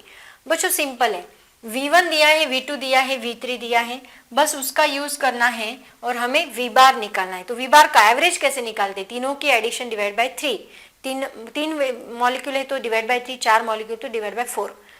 So V R M S क्या रहेगा, इसका स्क्वायर करना है, इसका स्क्वायर करना है, इसका स्क्वायर करना है, उसका स्क्वायर रूट लेना है। ये आर एम एस का और ये वी का फॉर्मूला। तो बहुत सिंपल है बच्चों, तीनों को पुट करो, 2 + 3 + 4 divide by 3, 9/3 that is equal to 3। और आर एम एस 2 का स्क्वायर 4, 3 का स्क्वायर 9, 4 का स्क्वायर 16, 29 डिवाइड बाई 3, ये आएगा 9.6 और इसका स्क्वायर रूट लिया तो 3.109। ऐसे हम लोग इसको सॉल्व करेंगे, ठीक है। उसके बाद देखो ये क्वेश्चन में क्या पूछा गया है, compute the temperature at which the RMS speed of nitrogen molecule is 832 metre per second. Universal gas constant R is equal to दिया है और मॉलिक्यूलर वेट ऑफ नाइट्रोजन देके रखा है और हमें क्या निकालना है, टेम्परेचर। बच्चों VRMS का फॉर्मूला जो हमने डिराइव किया वो यूज करना है, दैट्स इट। आपको VRMS दिया है 832, R दिया है 8320, m0 दिया है 28। बस वैल्यू टेम्परेचर फाइंड करना है तो VRMS is equal to √3RT upon m0 use करो। 832 इज इक्वल टू √3 इंटू 8320 सब वैल्यूज पुट करो, इसका स्क्वायर ले लो तो स्क्वायर रूट हट जाएगा। स्क्वायर लेने के बाद 83 यहाँ 20 चाहिए, 8320t डिवाइड बाई 28, इसको सबको शिफ्ट कर दो, t इज इक्वल टू 28, ये इस साइड आके मल्टीप्लाई होगा। 832 को 2 बार हमने मल्टीप्लाई किया, स्क्वायर है तो 832 डिवाइड बाई 3 इंटू 8320, 832 से डिवाइड किया तो ये 10 आ जाएगा। और देखो 2 14 बनेगा, 2 5 बनेगा, है ना। तो 14 इंटू 832, 5 3 15 आ गया। तो 15 से इसको डिवाइड किया तो क्या बनेगा, 55.46 बनेगा। और 14 इंटू 55.46 हमें मिलता है 7276 - 6 केल्विन। अगर पूछा डिग्री सेल्सियस में तो -273 कर दो, बस डिग्री सेल्सियस में आ जाएगा। बच्चों जल्दी से जल्दी इसका स्क्रीनशॉट निकालते चलो। उसके बाद चलते हैं नेक्स्ट क्वेश्चन की तरफ, ये वाला अक्टूबर 2013 में पूछा गया सवाल। क्वेश्चन देखो क्या था, अ काइनेटिक एनर्जी ऑफ नाइट्रोजन पर यूनिट मास, मैंने बोला ना पर यूनिट मास, पर यूनिट मॉलिक्यूल, ऐसे भी क्वेश्चंस आपको पूछे जाते हैं। तो यहाँ पर यूनिट मास दे के रखा है, किसका, नाइट्रोजन का। T1 दिया है 300 केल्विन और नाइट्रोजन का M1 कितना होता है पर यूनिट मास 1 kg, और इसका काइनेटिक एनर्जी मतलब K1 कितना दिया है 2.5 × 10⁶ दिया है kinetic energy. Find the kinetic energy 4 kg oxygen, मतलब आपको K2 निकालना है ऑक्सीजन के लिए, उसका मास कितना दिया है M2 4 kg दिया है, T2 600 केल्विन दिया है और नाइट्रोजन का एंड ऑक्सीजन का मॉलिक्यूलर वेट दिया है M1 28, M2 32। तो मॉलिक्यूलर वेट के फॉर्म में मैंने एक फॉर्मूला बताया था, याद है कौन सा वाला, ये वाला। देखो kinetic energy per unit mass is equal to 3/2, actually यहाँ m0 था, मोलर मास था, बट मॉलिक्यूलर वेट के फॉर्म में हम उसको लिखेंगे m divide by m। So mRT upon m, capital M मतलब ये मॉलिक्यूलर वेट है, स्मॉल m मतलब ये मास है, ठीक है। Mass divide by molecular weight that is equal to molar mass. तो ये केमिस्ट्री में आपने पढ़ा है बच्चों, आपको पता होगा। तो काइनेटिक एनर्जी नाइट्रोजन के लिए हम लिखेंगे 3/2, इसका m कितना है 1, R इंटू 300 आएगा टेम्परेचर और divide by molecular wait 28। Kinetic energy oxygen 3/2, 4 R 600 divide by 32। दोनों को डिवाइड करो, डिवाइड करने के बाद 3/2 कैंसिल होगा, R कैंसिल होगा, बचा यहाँ पे क्या 300 और 28, 300 डिवाइड बाय 28, और इसको मैं ऊपर शिफ्ट करूंगी तो 32 डिवाइड बाय 4 इंटू 600, तो 300 2 600 बनेगा। और ये 32 डिवाइड बाय मतलब ये कितना हुआ देखो 2 16 32, ओके। और क्या कर सकते हैं बच्चों, 2 16 जा, ये देखो 4 4 जा 16 एंड 4 7 जा 28, मतलब बस 1/7 बचता है। कितना सिंपल कैलकुलेशन है, लॉग टेबल की जरूरत भी नहीं है। एक्चुअली कैलकुलेशन ज्यादा से ज्यादा ऐसे ही होते हैं बच्चों, लॉग टेबल की ज्यादा जरूरत नहीं पड़ती, बट बच्चों को कंफ्यूजन हो जाता है। तो आप अगर इस तरीके से सॉल्व करोगे तो ज्यादा टेंशन लेने की जरूरत नहीं है। तो देखो यहाँ K1 upon K2 is equal to आएगा 1/7, क्रॉस मल्टीप्लीकेशन करो, K2 is equal to 7 K1 की वैल्यू देके रखी है, पुट करो, मल्टीप्लाई करो, K2 मिल गया, सिंपल। समझ आया? चलो इसका स्क्रीनशॉट ले लो, चलते हैं नेक्स्ट क्वेश्चन की तरफ। ये क्वेश्चन देखो, मार्च 2015 में पूछा गया सवाल है। क्वेश्चन देखो क्या है, पर किलोमोल एंड पर किलोग्राम, ये हमें सॉल्व करना है। मैंने बताया ना, वो काइनेटिक एनर्जी के फॉर्मूले जो है ना बच्चों, पर मॉलिक्यूल पर किलोमोल, ये सब कुछ करके रखो, बहुत बार पूछा जाता है सवाल। तो यहाँ आर उन्होंने देके रखा है, आर कहाँ गया, R 8320 and N Avogadro's number मतलब एन कितना दिया है 6.03 into 10⁻26 mole per kilo mole, molecules per kilo mole. Okay, M nought कितना होता है, किसके लिए दिया है बच्चों, ये एवरेज काइनेटिक 32, एक्चुअली यहाँ पे रह गया बच्चों, एम नॉट दे के रखा है 32, और टेम्परेचर दिया है ऑक्सीजन, यस ऑक्सीजन है मतलब 32 डायरेक्ट लेना है, ऑफ ऑक्सीजन बोला है ना, तो ऑक्सीजन का मोलर मास 32 होता है। T is equal to 27 degree Celsius, मतलब ये आएगा केल्विन में 300 केल्विन। तो average kinetic energy per kilomole क्या होती है, 3RT अपॉन 3/2 RT ना, तो 3/2 RT लिखा, और एवरेज काइनेटिक एनर्जी पर केजी क्या रहेगी, पर kilomole divide by am not. ठीक है, तो यही सॉल्व करना है। तो पहले हम ये सॉल्व कर लेंगे और उसको डिवाइड बाय 2 करके आपको ये मिल जाएगा, sorry divide by am not करके, एम नॉट मतलब 32 करके आपको आगे का सेकेंड आंसर मिल जाएगा। तो पहले ये सॉल्व कर लेते हैं। Kinetic energy per kilomole 3RT मतलब R 8320 और ये बनेगा 150। ठीक है, डिवाइड बाय 2 करने के बाद मल्टीप्लीकेशन सीधा सीधा करना है, काइनेटिक एनर्जी पर किलोमोल आपको मिल जाएगा। जल्दी से स्क्रीनशॉट निकालो बच्चों। उसके बाद देखो आगे बस क्या करना है, सेकेंड इसमें उसको डिवाइड बाय 32, जो आंसर आएगा उसको डिवाइड बाय 32 करो, उससे आपको मिल जाएगा काइनेटिक एनर्जी पर किलोग्राम। ओके, ये फॉर्मूले जो है ना बच्चों मैंने बताए थे, कौन से वाले, देखो एक मिनट मैं एक बार आपको दिखाई देती हूँ इंपॉर्टेंट फॉर्मूले। यहाँ पे ये जो फॉर्मूलेज है ना दैट आर वेरी इंपॉर्टेंट, इसके ऊपर सबसे ज्यादा क्वेश्चंस पूछे गए हैं। ठीक है, चलते हैं नेक्स्ट क्वेश्चन की तरफ। ये हो गया, ये हो गया, ये हो गया, देन ये भी हो गया है ना, स्क्रीनशॉट निकालते चलो। उसके बाद देखो जुलाई 2017 में ये सवाल पूछा गया था, at what temperature will average kinetic energy of gas be exactly half of its value at NTP. NTP मतलब होता है नॉर्मल टेम्परेचर प्रेशर, जहां टेम्परेचर कितना होता है 273 नॉर्मल। तो काइनेटिक एनर्जी ऑफ गैस का फॉर्मूला क्या होता है 3/2 RT, और kinetic energy is directly proportional to temperature, हमें पता है। इसका मतलब kinetic energy 2 divide by kinetic energy 1 क्या आएगा T2/T1। ठीक है, गिवन क्या देखे रखा है कि 2 जो है वो हाफ ऑफ 1 है, काइनेटिक एनर्जी 2 हाफ ऑफ 1 है, तो हमने पुट किया हाफ KE1 कैंसिल हो जाएगा, T2/T1 as it is, so 1/2 is equal to, बहुत सिंपल था ये न्यूमेरिकल, T2/2 733। यहाँ पे देखो एनटीपी मतलब टेम्परेचर आपको 273 ही लेना है, और अगर प्रेशर लेना है तो वो एटमॉस्फेरिक प्रेशर आएगा। ठीक है, तो याद रखो एनटीपी मतलब नॉर्मल टेम्परेचर प्रेशर 273 और एटमॉस्फेरिक प्रेशर 1.013 इंटू 10⁵, वो आपको लेना है। T2 क्या आएगा 273 डिवाइड बाई 2, T2 अगर लेना है तो 273 शिफ्ट करो और दोनों का डिवीजन किया, 2 1 जा 2 136.5 केल्विन आपको मिल जाएगा। सिंपल है बहुत ही। चलते हैं नेक्स्ट क्वेश्चन की तरफ बच्चों। आई थिंक ये हमारा लास्ट क्वेश्चन, यस मार्च 22 आ गया, मतलब ये लास्ट क्वेश्चन है इस टॉपिक के ऊपर पूछा गया। नहीं, और एक है सवाल, 2 क्वेश्चन से स्पेसिफिक हीट कैपेसिटी के ऊपर, ये मार्च 2022 में सवाल पूछा गया था।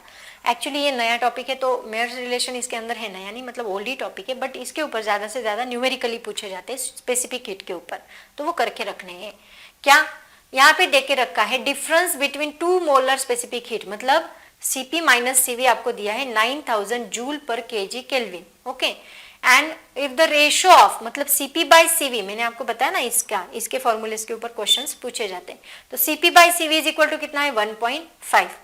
तो Cp इज इक्वल टू क्या आएगा, Cv इधर शिफ्ट करो 1.5 इंटू Cv। तो हमें Cp एंड Cv निकालना है बच्चों, इसके ऊपर सवाल बहुत बार आता है, करके रखो। तो Cp minus Cv is equal to कितना है 9000। Cp की वैल्यू इसको रिप्लेस कर दो 1.5 से, इसको रिप्लेस किया 1.5 Cv minus Cv is equal to 9000। इसके न्यूमेरिकल बहुत सिंपल है, तो 1.5 माइनस 1 किया तो आएगा 0.5, दैट इज इक्वल टू 9000। तो Cv is equal to 9000 divide by 0.5 किया, 5 का पॉइंट शिफ्ट कर लिया, 5 इंटू 10⁻⁻1 बनेगा। 5 को डिवाइड करने के बाद ये 1800 बनेगा। 1800 मतलब ये 10 ऊपर शिफ्ट किया तो इंटू 10 हुआ। पॉइंट यहाँ पे है 1 2 3 डिजिट शिफ्ट किया तो 3 + 1 बनेगा 4। 1.5 into 10⁻⁴ joule per kg kelvin. Okay, so Cp is equal to क्या आएगा 9000 plus Cv is equal to 9000 plus Cv करने के बाद हमें ये फाइनल आंसर मिलता है। वेरी सिंपल क्वेश्चन, अगेन मार्च 2022 में पूछा गया सवाल। चलते हैं नेक्स्ट क्वेश्चन की तरफ, जो कि लास्ट क्वेश्चन है इस चैप्टर का। उसके बाद हम लोग तुरंत एमसीक्यू स्टार्ट करेंगे। तो गिवन देखो बच्चों, टी दे के रखा है, कैपिटल टी कितना दिया है 727। डायरेक्ट जाती हूं मैं। Pin hole is made up in a hollow sphere of radius 5 centimetre. Actually ये रेडिएशन के ऊपर सवाल है बच्चों, स्टीफन बोल्ट्जमैन लॉ जो है उसके ऊपर सवाल है।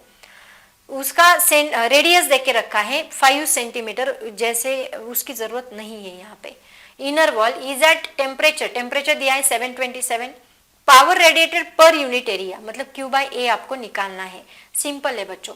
सिग्मा देके रखा है, स्टीफन्स कांस्टेंट 5.7 इंटू 10⁻⁻⁻, और E देके रखा है 0.2। बच्चों ये फॉर्मूला बस आपको यूज करना है, that's it. P is equal to sigma E⁻⁴। तो सिग्मा है आपके पास, E है आपके पास, T है आपके पास, बस वैल्यूज पुट कर दो। T को बस केल्विन में कन्वर्ट करना मत भूलो। सिग्मा की वैल्यू 5.7 इंटू 10⁻⁸ 0.2000, सब वैल्यूज पुट करने के बाद सीधा सीधा मल्टीप्लिकेशन करना है, दैट्स इट, बाकी कुछ भी नहीं। समझ आया बच्चों? तो ऐसे हम लोग इसको सॉल्व करेंगे। जल्दी से ये सारे न्यूमेरिकल्स आप खुद एक बार सॉल्व करके देखोगे। अगर इतना भी किया बच्चों, मैं गारंटी के साथ कहती हूँ इस चैप्टर के 7 आउट ऑफ 5 और 6 मार्क्स आपको मिल जाएंगे। इसके बाद अभी हम एमसीक्यूज देखने वाले हैं। उसके बाद चलते हैं बच्चों, अभी न्यूमेरिकल्स हो गए, अभी एमसीक्यूज मल्टीपल चॉइस क्वेश्चंस देखो इसके ऊपर क्या क्या पूछे गए हैं। लेकिन उसके पहले है ना, मैं आपको एक टेबल बताना चाहती हूँ बच्चों, जो कि बहुत ज्यादा इंपॉर्टेंट टेबल है। डिग्री ऑफ फ्रीडम आपने पढ़ा होगा। डिग्री ऑफ फ्रीडम का टॉपिक मैंने यहाँ पे एक्सप्लेन नहीं किया, लेकिन इसका जो ये इंपॉर्टेंट टेबल है ना, ये मैं आपको बताने वाली हूँ। डिग्री ऑफ फ्रीडम मतलब क्या होता है बच्चों? टाइप्स ऑफ मॉलिक्यूल्स आपको पता होंगे, एक तो मोनो एटॉमिक होते हैं, एक तो डायटॉमिक होते हैं, एक तो पॉली एटॉमिक होते हैं। और वो कितने तरीके से, कितने टाइप्स के मोशन वो कर सकते हैं, उसको हम डिग्री ऑफ फ्रीडम बोलते हैं। मतलब जैसे कि mono atomic gases, types of gases देखो, mono atomic, diatomic, poly atomic. तो यहाँ 3 टाइप के डिग्री ऑफ फ्रीडम होते हैं, ट्रांसलेशनल, रोटेशनल एंड वाइब्रेशनल। ठीक है, तो ट्रांसलेशनल डिग्री ऑफ फ्रीडम जो है वो किस में आता है? मोनो एटॉमिक में। बस ट्रांसलेशनल आता है, रोटेशनल एंड वाइब्रेशनल नहीं आता अगर उसमें ऐड किया तो।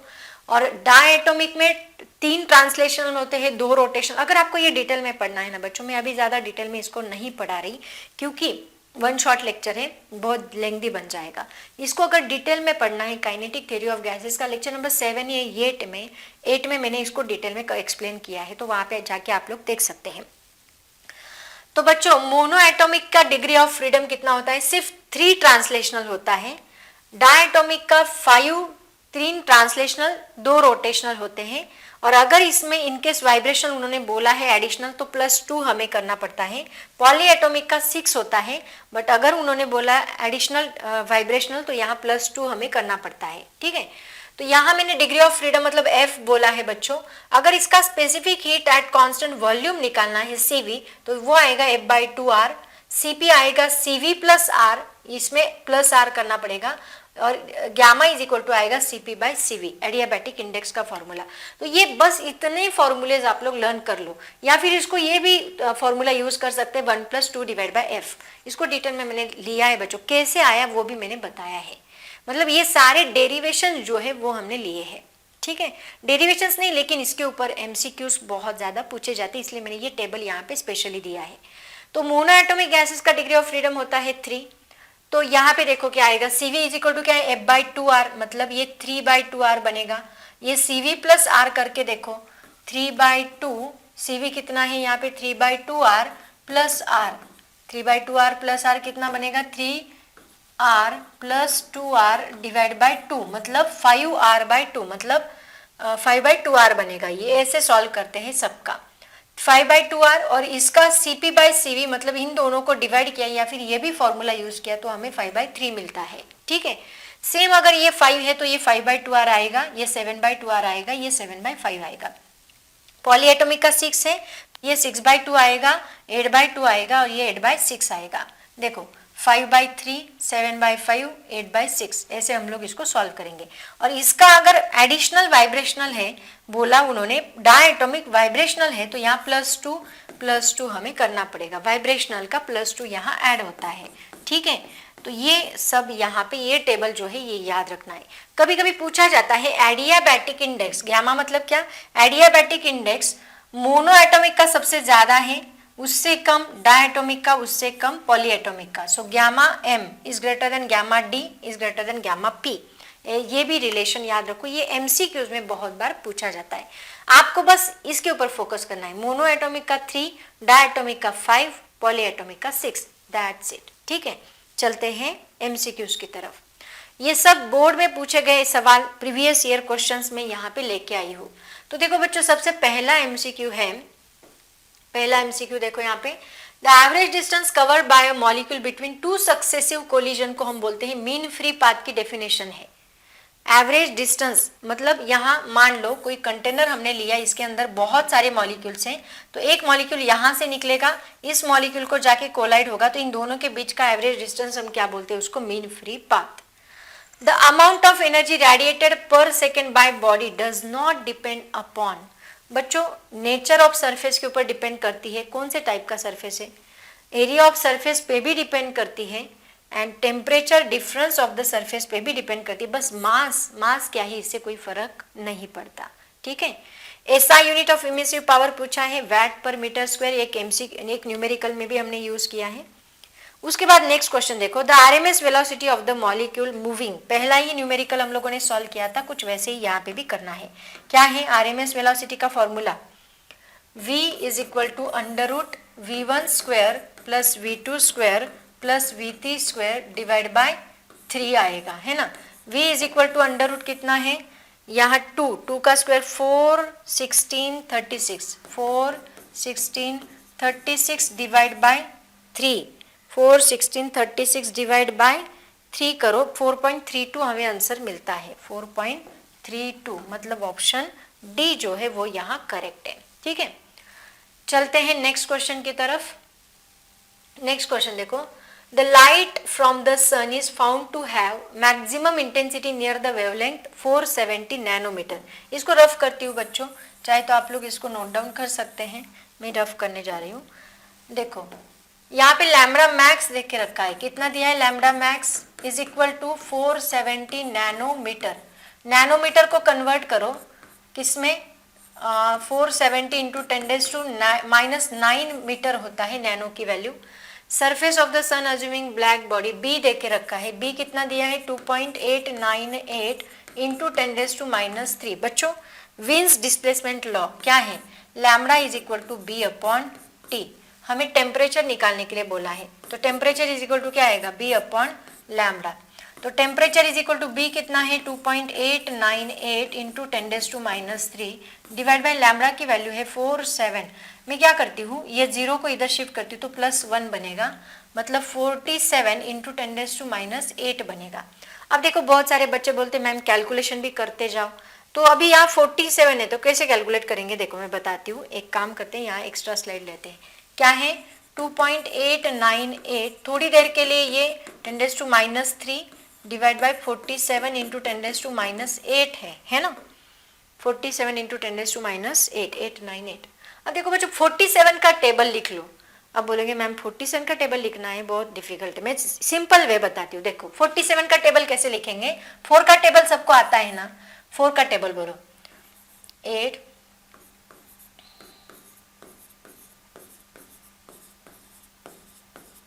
36 एंड 40। सिमिलरली 7 का भी टेबल लिख लो, मैं बताती हूँ कैसे लिखना है 47 का टेबल।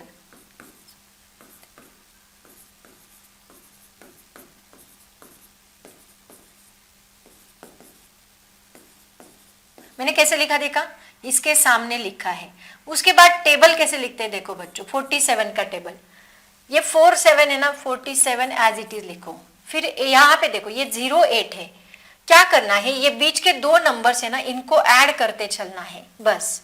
बाकी के साइड के दो नंबर्स एज इट इज आएंगे, बस बीच के दो नंबर्स को ऐड करो। 8 + 1 94 है ना, देखो ये 1 एज इट इज रहेगा, ये 2 + 2 4 बनेगा 1। ऐसे 47 का टेबल आता है बच्चों, ये मैंने और एक लेक्चर में पढ़ाया था शायद से।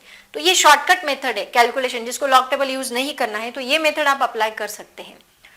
अब देखो यहाँ क्या आया, 1, 2 + 2 4 1, उसके बाद ये 1 और ये 8 एज इट इज आएगा, बीच में 6 + 2 की एडिशन कितनी आएगी, 8, 188। करके देखो आप लोग, यही आता है। ये देखो 2 0 + 3 3 2 3 5, ये 2 4 + 4 8 2 8 2 है ना, 2 यहाँ पे देखो अभी ये कैरी आ रहा है, 8 + 4 कितना है 12, 12 इसका कैरी 1, तो 2 + 1 3, ये बनेगा 3 2 9, इसके एडिशन देखो 3, अब ये 5 + 2 7 3 7 6 6 + 6 12, और ये 1 कैरी 4 और ये 3 एज इट इज, एंड ये 4 7 0। देखो ये ऐसा टेबल आता है। अब इसका डिवीजन करो, चलो इसका डिवीजन देखो क्या आएगा, 2.898, 10 की पावर को थोड़ी देर साइड में रखो, यहाँ आएगा 47, 47 0 है, 2 है मतलब 0, 0.28 भी 47 से डिवीजन नहीं जाएगा तो 0 आएगा। 289 आया, अभी देखो 289, 289 से छोटा कौन है 282, 329 नहीं आएगा। कितने नंबर पे आ रहा है, 1 2 3 4 5 6, तो यहाँ पे आएगा 6, ठीक है, हिंट लग जाएगा T6 पे ही। तो 282 को माइनस करो, दैट इज 9 - 2 7, ये 0 ये 0, ये आएगा 8, 78, 78 कहाँ पे आ रहा है, 94 के पहले 1 ही, मतलब यहाँ पे आएगा 1, तो 47, 47 माइनस करो 1, दैट इज 31, और नीचे 0 ले लो, आगे कोई नंबर नहीं है 0, 310, 310 मतलब यही आता है वापस 282 मतलब 6, तो ये आएगा 282।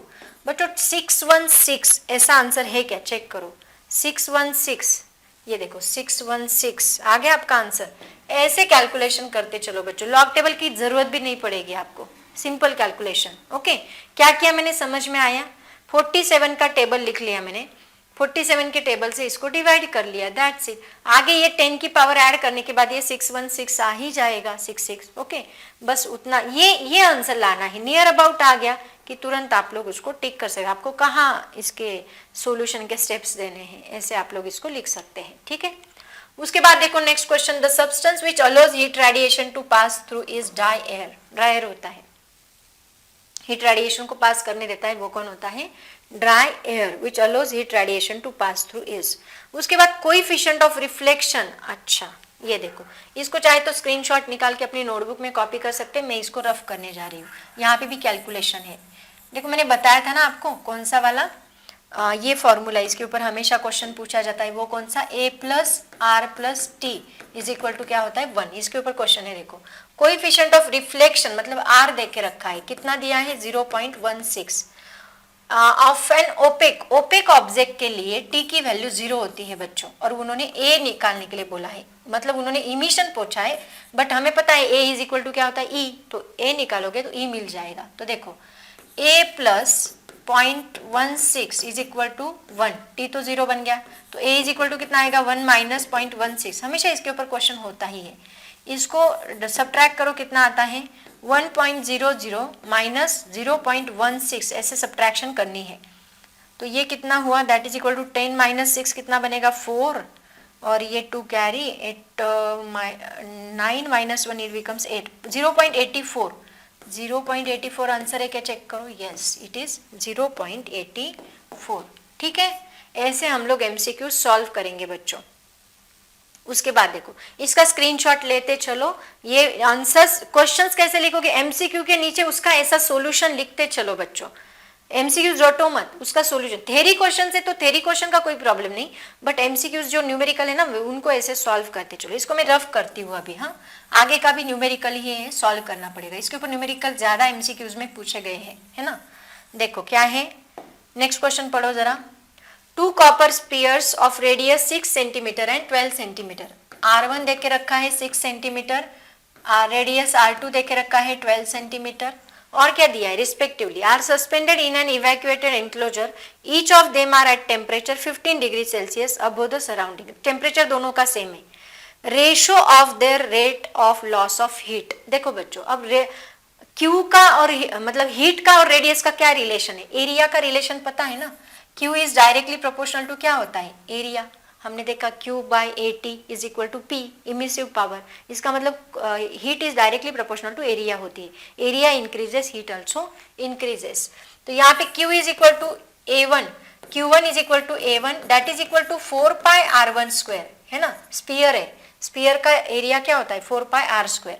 और Q2 is equal to, divide करो, इन सबको डिवाइड कर देती हूँ तुरंत, 4 पाई R2 स्क्वायर। इसमें ज्यादा स्टेप्स बढ़ाते मत चलो, 4 पाई कैंसर।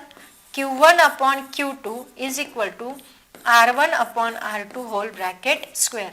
R1 कितना दिया है 6 divide by 12 whole bracket square, 6 1 जा 6 2 जा 12, 1 अपॉन 2 का स्क्वायर आएगा 1 अपॉन 4, मतलब 1:4। ये इसका आंसर रहेगा 1:4। समझ आया? जल्दी से इसका स्क्रीनशॉट ले लो। ये सारे न्यूमेरिकल्स पूछे जाते हैं बच्चों, वेरी इंपॉर्टेंट।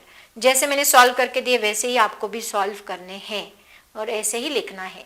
उसके बाद देखो ये, the pressure P of an ideal gas having volume is 2E upon 3V। ये डेरिवेशन हमने देखा, 2/3 है ना, energy per unit volume, E upon V is equal to 3/2। तो इसमें E क्या है, हाफ mv स्क्वायर, किसका फॉर्मूला है, काइनेटिक एनर्जी का। तो E क्या है, उन्होंने पूछा the energy E is translational kinetic energy. Simple, बहुत सिंपल क्वेश्चन था बच्चों। E यहाँ पे ट्रांसलेशनल काइनेटिक एनर्जी है। उसके बाद देखो dimension of emissive power R। देखो इमिसिव पावर का फॉर्मूला याद है आपको, emissive power is equal to होता है Q बाई AT, है ना। Q मतलब एनर्जी, एनर्जी का फॉर्मूला क्या होता है, एनर्जी का डायमेंशन L2m1t-2, एरिया का डायमेंशन L2, टेम्परेट टाइम का डायमेंशन T1। तो ये क्या बनेगा, ये L2 कैंसल, ये +1 ऊपर जाके -1 बनेगा, तो P इज इक्वल टू बनेगा M1 है, L0 है, सॉरी M1 है ना, M1 L0 T -2 -1 -3 बनेगा, M1 L0 T -3 which is option C. Option C यहाँ पे करेक्ट। ऐसे सॉल्व करते चलो, रटो मत। हाँ, ये तो फॉर्मूला आपको दिया है, polyatomic molecule having F vibrational. F vibrational के लिए आपको याद है क्या फॉर्मूला था, 4 + F डिवाइड बाई 3 + F। ये फॉर्मूला आता है F वाइब्रेशनल के लिए। ये फॉर्मूला आपके बुक में दिया है उन्होंने F वाइब्रेशनल का, है ना। अब बहुत सारे बच्चे बोलेंगे मैम आपने जो टेबल दिया है उसमें तो ये फॉर्मूला नहीं आता। बच्चों मैंने बोला था कि उसमें F वाइब्रेशनल मोड उन्होंने ऐड किया है। F वाइब्रेशनल मोड ऐड करने के बाद हमें ये फॉर्मूला मिलेगा, 4 + F डिवाइड बाई 3 + F। ये F वाइब्रेशनल मोड का फॉर्मूला है, ठीक है। उसके बाद चलते हैं, 2 gases exact pressure in the ratio, मतलब P1 डिवाइड बाई P2 आपको देख के रखा है। ये फॉर्मूला आपके बुक में दिया है यहाँ बच्चों, इसलिए मैंने डेरिवेशन नहीं दिया इसका। P1 divide by P2 is equal to क्या दिया है 3/2। Their densities are in the ratio 2/3, मतलब ρ1 upon ρ2 is equal to density 2/3। Then the ratio of their RMS velocities, VRMS का फॉर्मूला, RMS वेलोसिटीज का रेशो। बच्चों प्रेशर का relation क्या है, 1/3 N/V। N/V नहीं लिखती मैं, M/V लिखती हूँ क्योंकि डेंसिटी लिखनी है मुझे, इंटू V²। मास पर यूनिट वॉल्यूम मतलब डेंसिटी। तो डेंसिटी के फॉर्म में ये क्या आएगा, देखो 1/3 ρV² बनेगा। N मान लो नंबर ऑफ मॉलिक्यूल्स, मैंने एक मॉलिक्यूल के लिए कंसिडर किया तो N इज इक्वल टू 1 आएगा, तो ये ρV² बनेगा, मतलब P1 ये ρ1 V1² आएगा, और P2 1/3 ρ2 V2² बनेगा। दोनों का रेशो ले लो, P1 upon P2 is equal to, इनका रेशो लिया तो क्या होगा, देखो ये कैंसल, यहाँ पे आएगा ρ1 upon ρ2 into V1² upon V2²। V1² upon V2² ही मतलब RMS वेलोसिटी का रेशो। तो हमें ये निकालना है V1 अपॉन V2। तो इसको इधर शिफ्ट करो, क्या आएगा देखो, V1² upon V2² is equal to P1 upon P2 into ρ2/ρ1, क्योंकि मैंने इधर शिफ्ट किया तो ये रेसिप्रोकल बनेगा। तो P1/P2 कितना है 3/2 एंड ये कितना है 2/3, तो इसका रेसिप्रोकल क्या आएगा 3/2, मतलब ये भी मुझे कितना मिलेगा 3/2। बच्चों इसका अगर मैंने स्क्वायर रूट लिया तो मुझे क्या मिलता है, ये देखो क्या बना 3² ना। इसका अगर मैंने स्क्वायर रूट लिया तो V1/V2 क्या मिलेगा 3/2। V1² इज 3² है, तो दैट इज 3/2। मतलब ऑप्शन बी जो है वो यहाँ करेक्ट है। कौन सा 3/2। ठीक है, स्क्रीनशॉट निकालते चलो। आगे देखो, हाँ ये तो मुझे सॉल्व करना पड़ेगा बच्चों। मार्च 17 में पूछा गया जो सवाल है ना, ये मुझे सॉल्व करना पड़ेगा। If the pressure of an ideal gas decreases by 10% isothermally then its volume will be. देखो इसको सॉल्व करना है बच्चों। कैसे, देखो आइसोथर्मली मतलब P1 V1 is equal to P2 V2, ये आपको पता है। प्रेशर कितना डिक्रीज हो रहा है 10% से, मतलब क्या देखो P dash is equal to क्या है P माइनस 10% ऑफ P, है ना।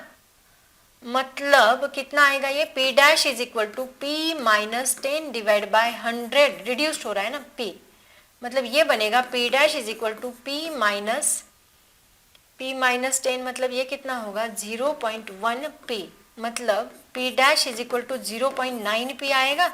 1 माइनस 0.1 मतलब 0.9 आएगा ये, है ना।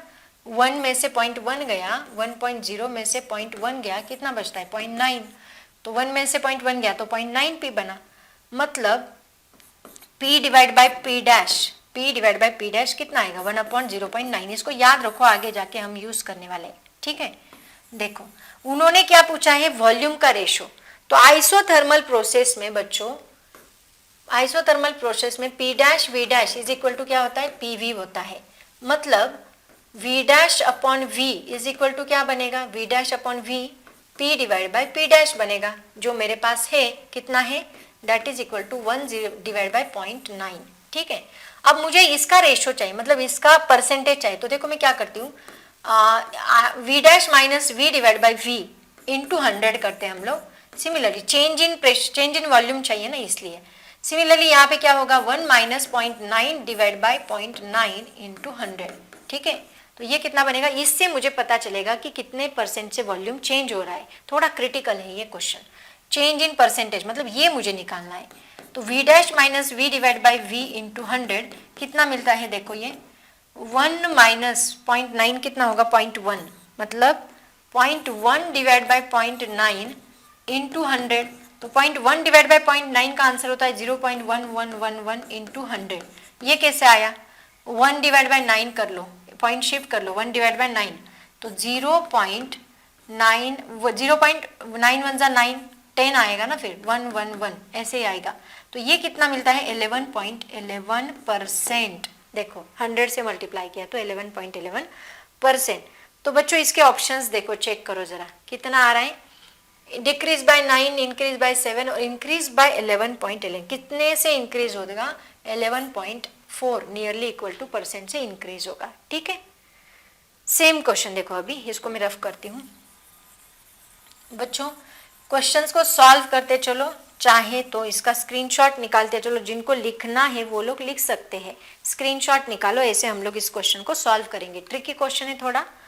चलते हैं नेक्स्ट क्वेश्चन की तरफ। नेक्स्ट देखो क्या है, find the wavelength at which, वापिस Wien's displacement law lambda is equal to b by T पे क्वेश्चन है। Black body radiates maximum energy if its temperature is, temperature देखे रखा है सेल्सियस में, उसको केल्विन में कन्वर्ट करो। T इज इक्वल टू कितना दिया है 427 प्लस 273 डिग्री केल्विन, मतलब ये बनेगा 700 केल्विन, है ना। और B तो हमें पता ही है, तो लैम्बडा पूछा है, सीधा सीधा कैलकुलेशन है, B डिवाइड बाय T करना पड़ेगा।